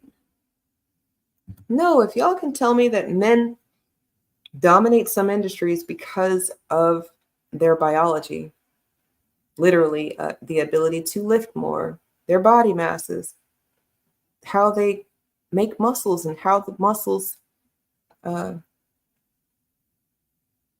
muscle, the math of a man is different than the math of a woman. How we carry muscles is different than how he carries muscles. That's why bitches are very excited about leg day. Not just because it'll help you get a juicy booty, no, but because we're stronger down there. That's literally our powerhouse. It's the womb area, the ability to push a baby out of your body from a hole that it shouldn't fit. But, we're wonderfully made, and some of y'all got confused because you said dudes can do it. It's so easy, a dude can do it. Yeah, those dudes are finding out that they have to fuck themselves every couple of days, because if they don't, their little man-made vajayjay will close. Not only will it close, but they will abscess and could die. All because they don't feel like themselves. Their job was to find some mental stability. And instead of give that to them, some of you niggas said, it's okay. You think you a woman? Fine. I accept you. I love you. I love my neighbor as myself. To God be the glory. Little white baby Jesus during Christmas time. To your detriment, though, because really your black job was to mind your black business. Let these insanity creatures, people who don't care about you, let them fuck themselves out of existence, Don't participate, but don't get in the way of the straightening either. Because that's how we got here. People allowing fuckery because you don't want consequences to happen to someone you love. But is it love if it's abuse? I don't know. And if you don't love you enough to not get abused, then damn it, why should someone love you more than you love you? Right? So I take it back, about needing anybody other than my man and my family to do anything about the harms over here, because we got it. No, but what I am going to expect, if you're talking about brilliance, you're talking about ingenuity, creativity, you talking about delineating. If you're still saying black first, I might just group you in with the betas of the world, because everybody has a job. Everybody ain't gonna play on the starting five. We have a starting five, and your child might not make my squad. Maybe they'd be a sixth man. But we got somebody in all these positions. Center, shooting guard, passing guard. We've got the forwards. People who know how to work together. And people who know not to work with them people. But they're babies. It would be so cool if we could have that type of cooperation amongst the adults in the room. But remember, you niggas only move if I got the things. Look, be happy I'm not out here saying only listen to people who make a certain amount of money and then show you a car from Enterprise Exotic, right? Because I can go rent cars and act like I got shit. Do you know I have family who have houses, McMansions, land, lakes, rivers and shit running through their property.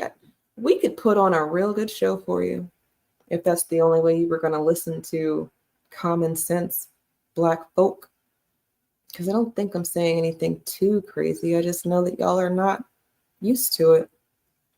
Y'all are so uncomfortable with having this consistent conversation about abuse from people who are not supposed to abuse us that you will just say you would rather not hear it. You don't want to know about it. If it's not positive, I'd rather not be involved. And I get it. But I would just say that, that's the type of shit that got us the alphabet community trying to fuck our babies. It was like 7-10 years ago, I saw kindergarten teachers went viral because of what they had to teach. And they said that they had to teach it because of hygiene. Let's see if I can find it.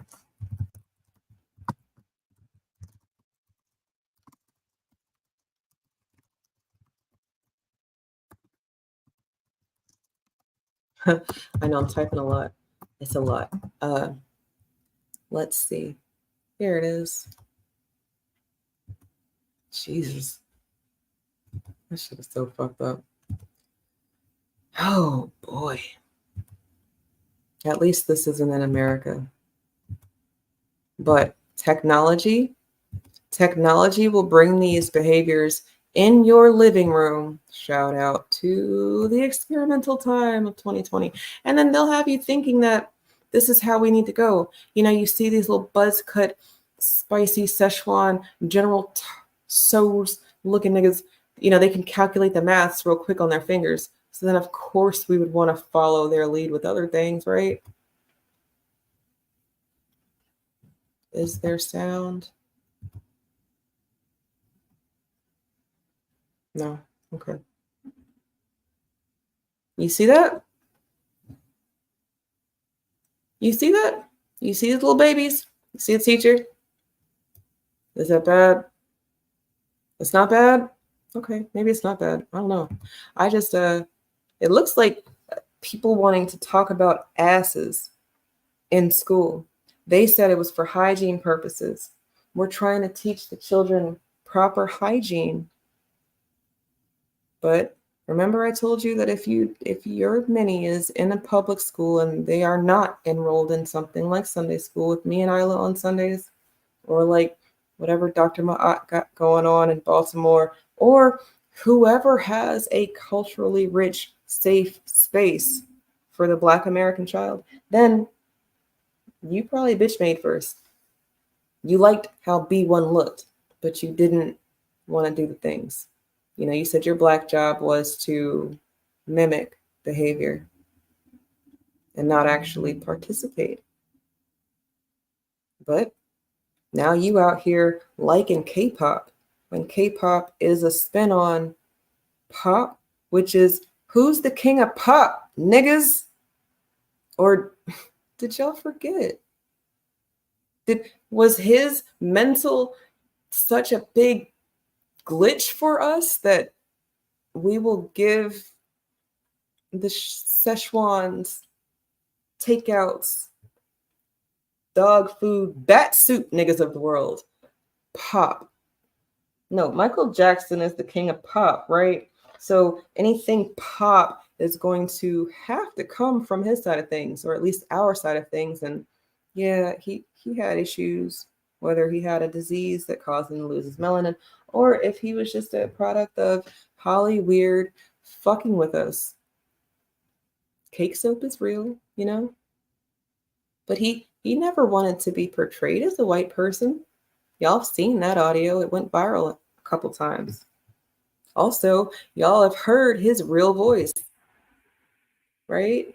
In real time, y'all said, that nigga's a G. Look at him. He got bass in his voice. Mike knew how to work these people. Being all soft, talking like this. Y'all know that nigga in white collar America. Real smooth dude. Not gay. Metrosexual. Right? He is not threatening enough. He's not hood. He's not a corporate thug, right? He's not what Malcolm X says is a threat to the establishment. No, he's a little soft. He is soft, but he knows how to play the part because he wants access to the resources, but he understands white people don't like a masculine Black man. I'm threatening. I gotta put on a cashmere sweater. I gotta spray some eau de parfum, Cologna, right? I have to spend some money on smelling good, wear some clothes from racist people who probably use the poor and indigent of the world for free labor. You know, I have to look the part in order to get access. And then, well, now I've got access, and now I'm a special nigga. Because y'all don't do what Mike did, you know, hire a bunch of niggas, be around a bunch of niggas, And I know, he got white children, blanket and all them niggas, right? Best friend bubbles and shit. I don't know.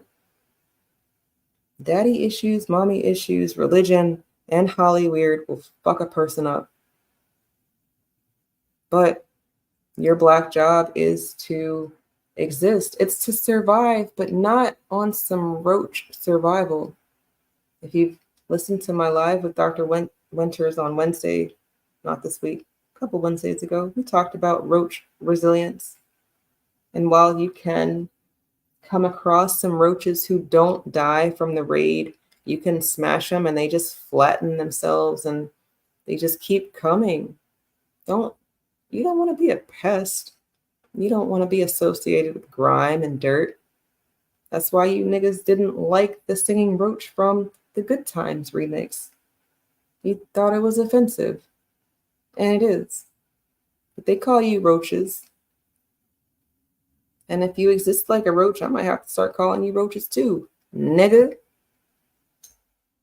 Because it's a equal opportunity with the feeling thing, you know. I don't give a shit how you feel about what I call you. Just know that then people who could cut a check for us today, tonight, right now, or tomorrow, they know exactly who we are. So it really doesn't matter what we call ourselves.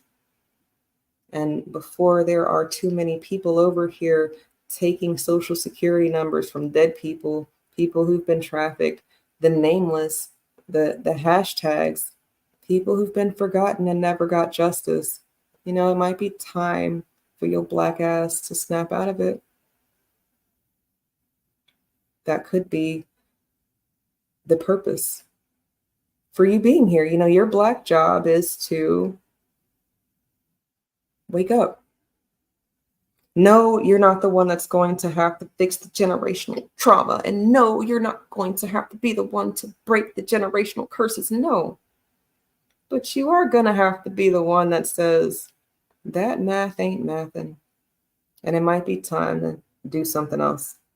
And if it just starts with staying at home during the presidential election because you know Kamala is coming for your babies, that bitch doesn't even have children, right? She doesn't have children, but she wants to talk about these rights for people, children, who don't have rights. Children can't advocate for themselves. That's your job as the parent. But then no, Gavin Newsom wants to take that away from you too. Your ability to advocate for yourself. Because in real time, people have said, I didn't mean to chop my dick off. I didn't mean it. I didn't fucking mean it. I didn't mean to chop my titties off. I was confused. I was hurt. I was dealing with body dysmorphia. I don't feel like me inside my skin. And my stupid ass parents said, okay, you want to be a butterfly? Let me give you some wings. And yeah, you got wings and shit, but don't jump off the building because you can't fly. You're not a butterfly, dummy. But okay, let's get back to Kamala and these people that keep getting interviewed about her. And then maybe I'll take it down. Not take it down. I'll turn it down. Turn down my live. Go to bed. And worry about my black job, you know, my black family, my black boys, my black man. And then maybe he will do some things to keep us safe, right? Not like he's not, but I don't know. I just am so understanding of you niggas' frustration with black women sometimes because we're hard-headed, we get in the way, and I'm only speaking about me right now. And if that nigga had put hands on Jeremy the first time just for being disrespectful in our city, we might not be here right now, like at all. I mean, we'd be here in the country, we'd be here alive and well and able to talk on the internet, but maybe he would have already started to learn some lessons. But I recall a story of people putting hands on that nigga, and I don't think he ever learns. No, he just finds a way to weasel Coons and weasels. What the fuck is up with that? Rodents. God damn it. Okay. Voters weigh in on identity politics because they're saying that calling Kamala a red dot curry hoe is not nice. They're also saying that it's a slur to not call her black. Not a slur to call her a red dot curried hoe or a sand nigga Punjabi bitch. No, those aren't the slurs. The slur is if I don't call her black, that's a slur. Fuck them. Let's see what these people have to say. Using her color. I thought that Martin Luther King said that she's using her color. I thought that Martin Luther King said the color wasn't the issue. I thought it was the content of our character that we were supposed to be recognized for. But if she's gonna keep running on that color, she's gonna have a misconception about how black people really roll. If you bring somebody into office that looks like you, but then continues to detriment your community, what was that for? But if you choose somebody who can raise your community, then you chose the right one. Yes. So I'm sorry. I have to pause it on him because he's giving continental African, but that's why y'all niggas get all, you can't tell the difference between a nigga and a nigga. I'm not here for that. I like what the little boy said. And also, he's so well spoken, wasn't he? But he also could say some dumb shit like, and that's why I'm voting for Trump. But let's just give it to him. These little niggas and this nigga right here could absolutely be Black Americans. But I think it's a very real thing that identity politics are not going the way that they thought it would go among people that they thought it would be very easy to win over. That color, she's gonna have a misconception about how black people really roll. if you bring somebody into office that looks like you, but then continues to detriment your community, what was that for? But if you choose somebody who can raise your community, then you chose the right one. Yes. I'm sorry. Don't he sound like a little smart nigga? Like, aren't you just so proud of him? He's detriment your community. He sounds like my oldest boy, Minnie. Just how he's using words. And our oldest boy is not that old. But I just love a little smart nigga, right? That's why y'all love Jeremy so much, or at least why you can take his abuse, because you said it's too many niggas who cuss and it's not enough niggas who know big words, and then that nigga told you to look up the word expeditiously. Okay, I'm sorry. I'm just so tickled with this little nigga right here. He said, detriment your community. He said, I am not gonna be one of them ratchet ghetto niggas on camera. You know, the ones who don't know what to say out their mouth. They're ones who always, they give them the camera time because they know they about to say some dumb shit. Y'all remember when they said niggas seen a leprechaun, right? And oh my God, don't do it. Don't do it. I might gotta do it.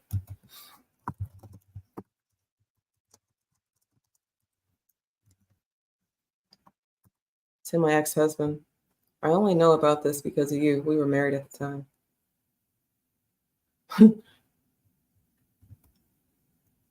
Y'all gotta remember this shit. Patrick's Day crowd. Well, just in time for St. Patrick's Day, crowds are coming by the dozens to get an up-close view at what some say is a piece of Irish folklore. Some people in the Crichton area of Mobile say a leprechaun is taking up residence in their neighborhood. Slow news day. A leprechaun. NBC 15's Brian Johnson has more. Yes, there's a point. Remember, I was showing you this little articulate nigga, right? And I was telling you that it's a breath of fresh air because the news likes to shove a mic in a nigga's face because they think they about to do or say some shit like this. Oh, I lost it. Where'd it go? Nope, that's tapeworms. That's Katanji, not Black Jackson. Okay, here we go. Curiosity leads to large crowds in Mobile's Crichton community. Many of you bringing binoculars, camcorders, even camera phones to take pictures. To me, it looked like a leprechaun to me. I gotta do look up in the tree. Who else in the leprechaun say yeah? Yeah! Eyewitnesses say the leprechaun only Sorry, comes out at I'm sorry. night if you shine a light in. That was very niggerish of me. But if you saw this in real time back in 2017 when it made the news for the slow news day that it was, then you saw the stereotypical nigga that they like to throw the mic in their face. That's the type of nigga they want on camera, not little niggas like this. Whoops, wrong one. Little niggas like this. So, who do you choose? Personally, I choose Trump. I'm looking for who I think is more qualified. Remember, I told you I wasn't sure if he was going to say some dumb shit like, I personally choose Trump, but I don't think he's old enough to vote. He's looking rather young. So if he's not a native black, maybe that's why. I haven't heard native black children be Trump supporters. I have heard ligers and other firecrackers have support for Trump. And yeah, I guess there's confused people too. But in his age group, I don't know a lot of younger black people who are Trump supporters as much as their parents are Trump supporters, and then they just do the thing that we did. Vote blue no matter who. No, don't vote blue because them bitches will beat you black and blue with their billy clubs and their policies. Qualified to run the country. That's all I'm looking at. Black Latinos are starting to be a little bit more critical. They're fed up of their hard-earned money going to illegal, undocumented people. Kamala Harris. Oh, shucky ducky. He said what? They're fed up of their hard-earned money going to run the country. That's all I'm looking at. Black Latinos are starting to be a little bit more critical. Black who? That's all I'm looking at. Black Latinos are starting to be a little bit more critical. They're Black Latinos. I guess he's a black Latino. He don't look like us, right? He's brown, right? But in real time, he didn't say black people. He's talking about a specific group of melanated niggas. Specifically the ones who speak a Spanish. The ones who know black, they Dominican. Shit, the niggas who were fleeing the horses because Joe Biden had the slave patrol at the border. Remember that one time? Niggas thought that it was open borders, but they said, no, not for you niggas, for them other ones. You know, the ones who will take pennies on the dollar and send it away so that we can perpetuate this line of niggas don't want to work. They don't like labor jobs. They don't want to be in the fields. They will not be in the fields. And oh yeah, the dollar is going to crash. Meanwhile, people are coming here, making the dollar that's supposed to crash and sending it to their third world shithole of a country. Y'all remember the Baltimore Bridge incident? 90% of the workers were undocumented or documented, but not a Black American, not a white American. No, fucking Venezuelans and other illegals, people who have these work visas, H1N1 head ass niggas. Okay. I've said nigga a lot tonight. I didn't mean it, but what can you do? Critical. They're fed up of their hard-earned money going to illegal, undocumented people. Right. Their hard-earned money going to illegals. How, Sway? How did you do all the things that you needed to do to get into the country the right way? You waited the time. You took the test. You learned how to speak English. And these people are breaking the law, getting benefits. You know, remember the 7 years that it took you to become a citizen where you had to learn how to speak English, where you had to live with the niggas because white people didn't want you around unless it was to clean their toilets, to cut the grass, or do some other labor job that they want to replace the niggas with. Okay. They don't want they fucking cousins here, but I'm supposed to have a bleeding heart. Fuck y'all. undocumented people. Kamala Harris did not do a good job on the border because, from what I know, That's the accent, right? She got the she got a Brazilian blowout going on, right? She might be one of them. I know black. I somebody else, but she's okay. I'm sorry. what I know, a lot of people were coming from the other side. From the other side. And doing a lot of bad things to what we doing a lot of bad things. Look, I think I'm gonna do that.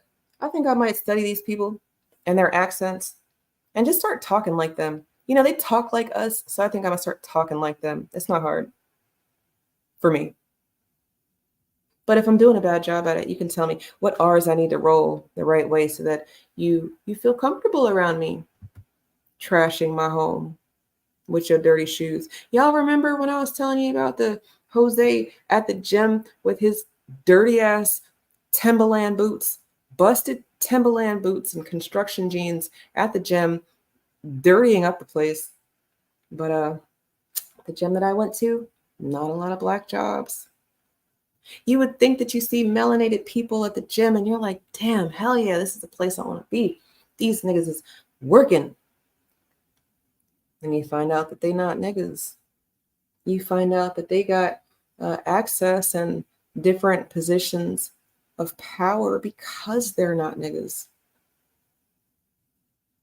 Okay. Yeah, I don't like that. That's fine. I don't like it either. what we call home. I think she's not a good candidate. What we call home? What you call home? Let's start her over. I like her accent. I think I'm gonna try it. Let's see. Because he didn't have an accent.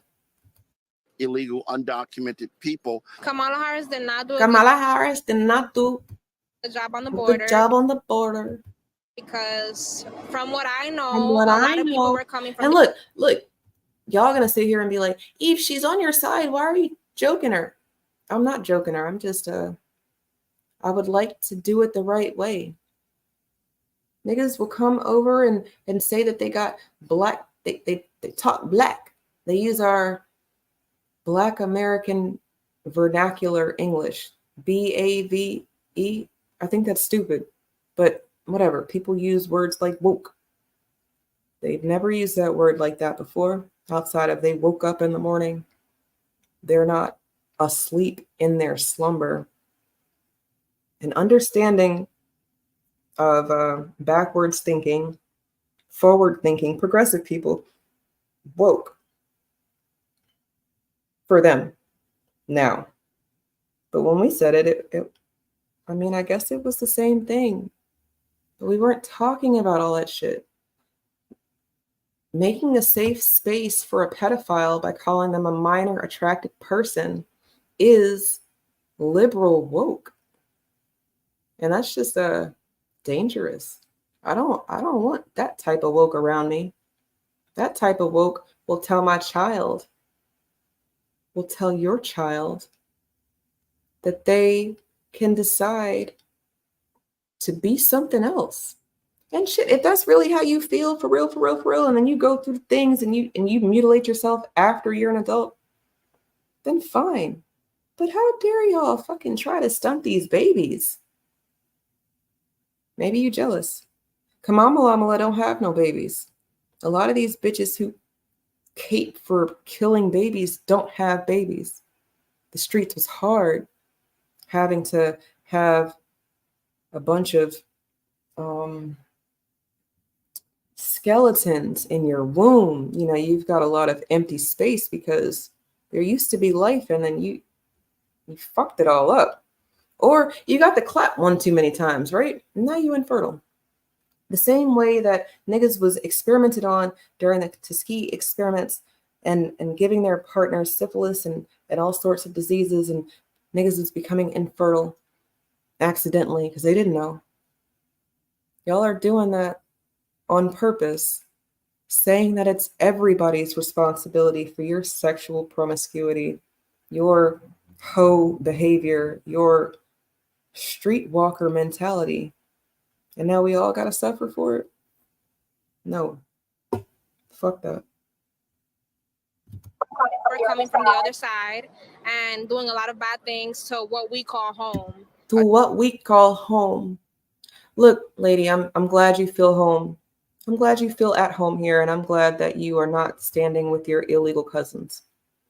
But if you not calling ICE on them niggas, you just a photo op. Where the niggas calling ICE? I want to see more of y'all out here. I think she's not a good candidate for president because she's with Joe Biden for the past 2 years, wreck up in New York, you know. Colors don't matter, man. Right, they don't. Ask God, man. That's true. So what do you think about a candidate that uses their race as a selling point? Do you think that's That's some weird. that's weird? You lost. You lost already. 2024. If you racist today, You know, people will say that, and then those people won't even be people who actually vote. You know, this is another argument they'll say. You know, you can't listen to social media because those people are not the demographic who votes. These people aren't on social media. You don't listen to them either? You're picking and choosing? you lost. Nobody going against Trump. It's not about race. It's about what they provide for the society, is what they could do for the community. With her putting a lot of Black Americans in jail for the marijuana, they're not really going for her. We also got people's thoughts on Trump's recent comments on Harris's ethnicity. She was only promoting Indian heritage. I didn't know she was Black until a number of years ago when she happened to turn Black, and now she wants to be known as Black. Yeah, she was Hindu when the suit. I just love how he says that. Let's go back. Black until a number of years ago when she happened to. We also got people's thoughts on Trump's recent comments on Harris's ethnicity. She was only promoting Indian heritage. I didn't know she was Black. I didn't know she was Black. Until a number of years ago. Until a number of years ago. She happened to turn Black. She happened to turn Black. I just love how he said that. She happened to turn Black. These bitches couldn't even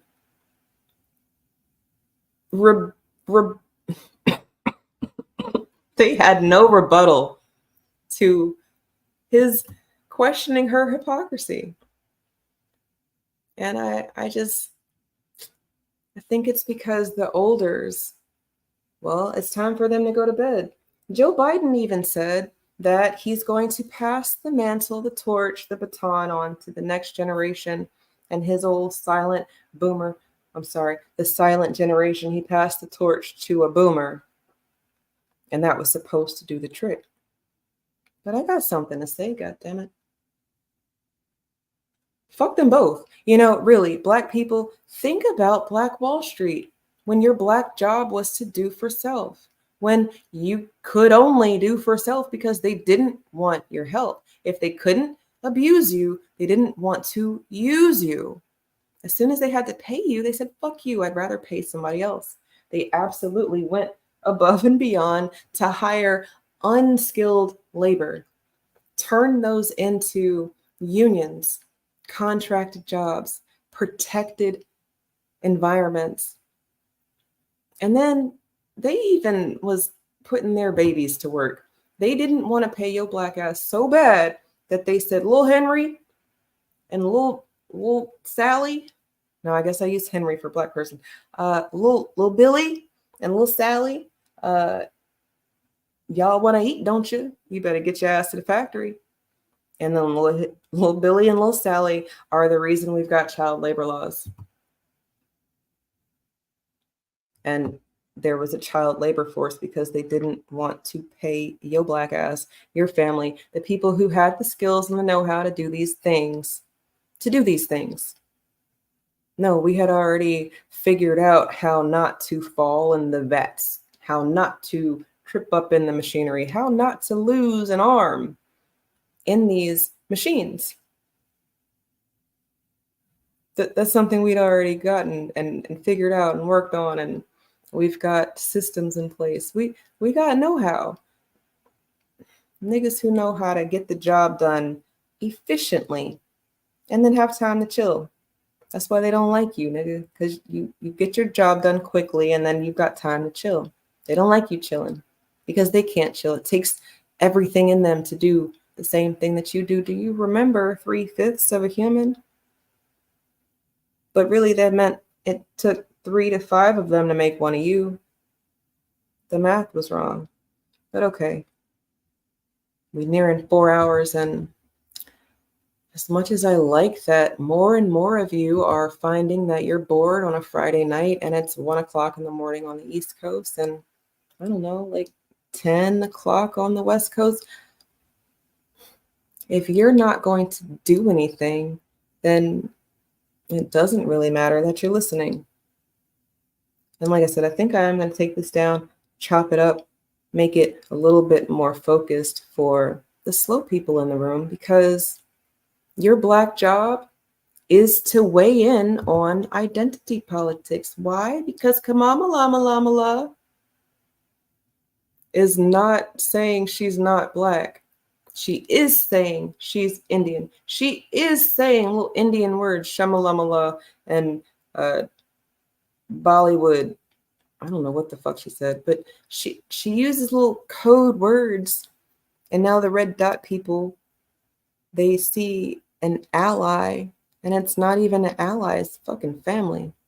They see her as their cousin in the White House, the same way you niggas adopted Obama and said, that's your cousin, my president's Black, my Air Force is blue, you know, and he didn't do shit for you.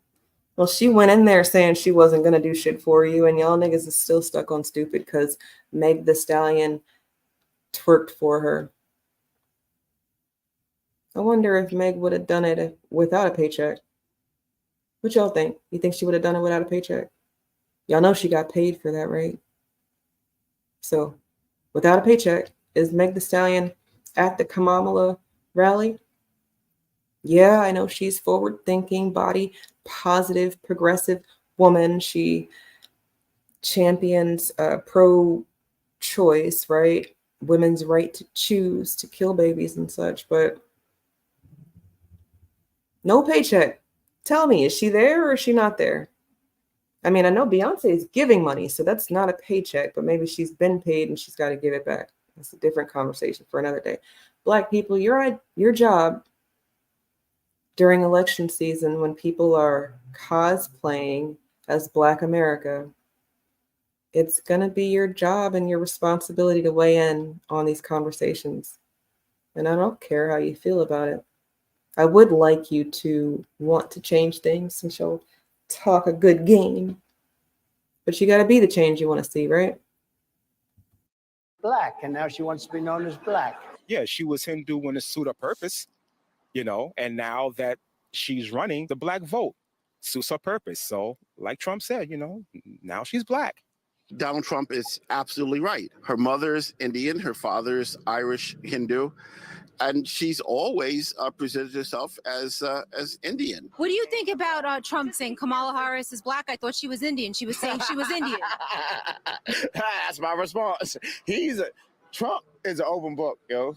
Facts. That's just Trump being Trump. I don't believe he's racist. I don't even think he has a racist bone in his body. Now we back to, has anybody seen a leprechaun? Let me hear you say yeah. Because obviously the news, two wings, one bird, they want you to vote for somebody because it shows that you still participate in their system. But Black people, they don't like you because they can't be you.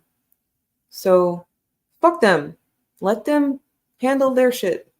You will continue to be Black. I mean, that's literally your job. You know, people used to say, that ain't my job. My job is to be Black and pay taxes and die. But even that's kind of fucked up, right? Because you're still saying that you have a duty as a citizen in America to pay your taxes to a system that will give money to fuck up all parts of the world so that people will flee here and eat the food off your table. Will steal the food off your fork and then be mad that you didn't have more to give them. So I'm not here telling you to vote for Trump. I am here telling you not to vote for Kamala and Governor Walz, because he's dangerous, but so is she.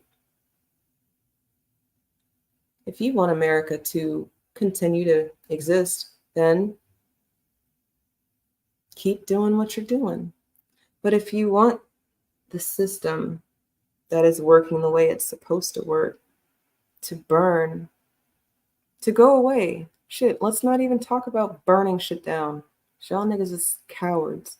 Let's just talk about fixing the system. But you can't fix something that ain't broke, so you got to get rid of it, all right? So let's get rid of the system that's working and replace it with a system that makes sense. Is it simple enough? That's your black job. That is your responsibility if you don't like how things are going. But if you like how things are going, then keep doing what you're doing. Bitch about it, moan, complain, get in the way. Don't forget that part. Get in the way of some straightening, whether it's your little faggy best friend or somebody else. Shit, I've seen people get in the way of police officers getting some hands put on them because you can't hit a cop. Confused people. Because do people do that for us?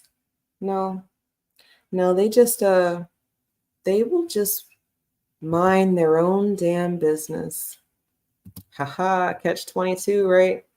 Because I told you, your black job, Black America, is to mind your damn business. But do I really mean that, or do I mean something else?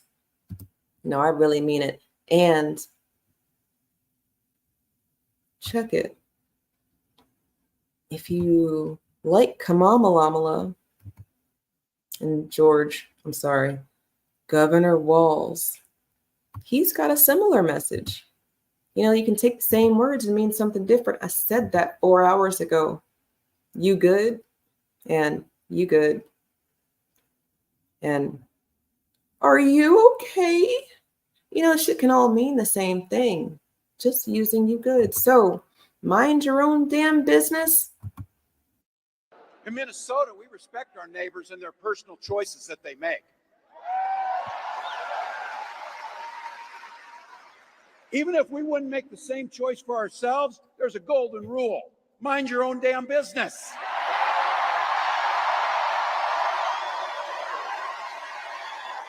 You just a grown, you're a tough guy. Mind your own damn business. This is Mr. Walz's territory right here. And look, a bunch of people minding their own damn business. This is America, right? Now, your black job can be to mind your business as an American, follow the rules of your square, mind your state, follow the rules, pay your taxes, vote in elections, be a functional coon. Or you can be a dysfunctional coon. Or you can be black, brilliant, blunt, beautiful. You can be sleep like this nigga next to me, basking in the comfort of his lazy boy. You know, because that's what you get to do. You know, when you the nigga of the house, you get to sit your black ass down and relax. You should be at peace in your home, on your square, in your castle, even if it's not a castle.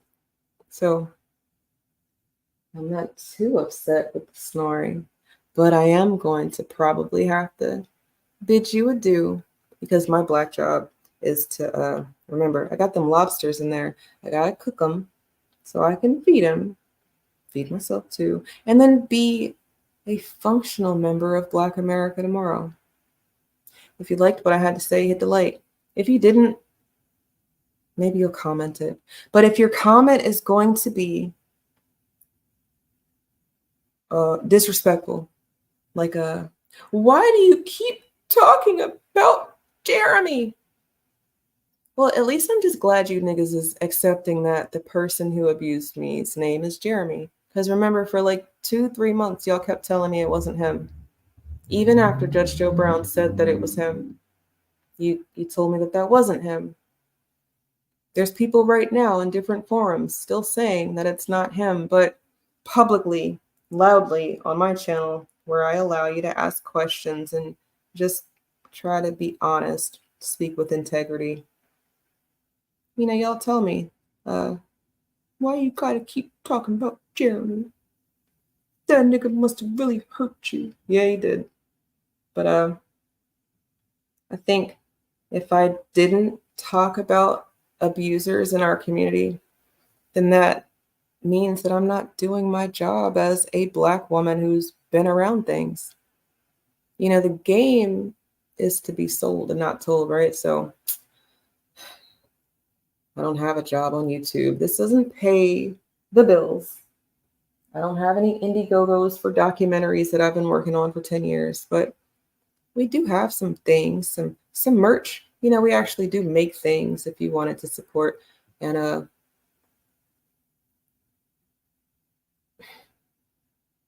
talking about people harming us versus ignoring it, allowing it to fester. I don't know. Maybe y'all niggas come from people who didn't eat fresh food. Because I get it. You know, if you ain't never had a bag of apples on your counter because your mama and them didn't buy no apples, maybe you come from an apple plantation and your family was like, fuck a apple. I don't know. But you got rotten fruit near the other fruit, you get rid of it. You don't just keep it there.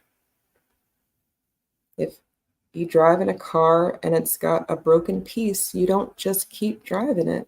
I mean, I know some of you niggas will drive it until it breaks for real, but maybe that's why we are in the situation we're in right now. Having to use what's around versus being the brilliant, beautiful, melanated niggas of America that I know you are, because really, you can fix it. Make something else. It will be hot because you did it. That's how trends go. And as we are the trend setters, the movers and shakers of the world, they will follow. You just got to believe in yourself, you know? So don't subscribe to the betas, because the betas will have you hating yourself. You might not want to be empowering Black people because you'll think that they all will treat you like the broke authority. As soon as you can get comfortable with the facts, not give Black to people who haven't earned it and don't act like it, don't give respect to people who don't deserve it. Put appropriate and necessary labels on things. You know, our Black job gets very easy because a machine with pieces and parts that are working,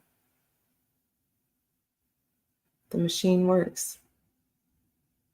And if you really want to change the landscape to dismantle the system of racism, white supremacy, well, you will get very comfortable unlearning and relearning. So, like I said, if you got something to say that doesn't agree with me, that's cool. Just don't be disrespectful, because I think that's stupid. And till next time, if you're not going to speak up, you can support people who do. And it's not just me, whoever it is that you like. But if it is Jeremy, that's the broke authority, formerly the Black authority, but not the authority on Blackness, unless it's just the authority on cowardice, you know, hiding in the shadows, that type of Blackness, then I guess. But since that's not what y'all niggas mean, if you're going to keep giving him money, please stop tuning into my show. Because it's you're going to have issues. And since you're never going to bring them up to him, I just find it a little abusive that you would just keep bringing him over here, you know? So y'all have a good night. And yeah, if you want to support this channel, you can do it via the link, the merch. You can donate to Micah's GoFundMe, which is in the description of this channel, or you can hit the app. We'll make sure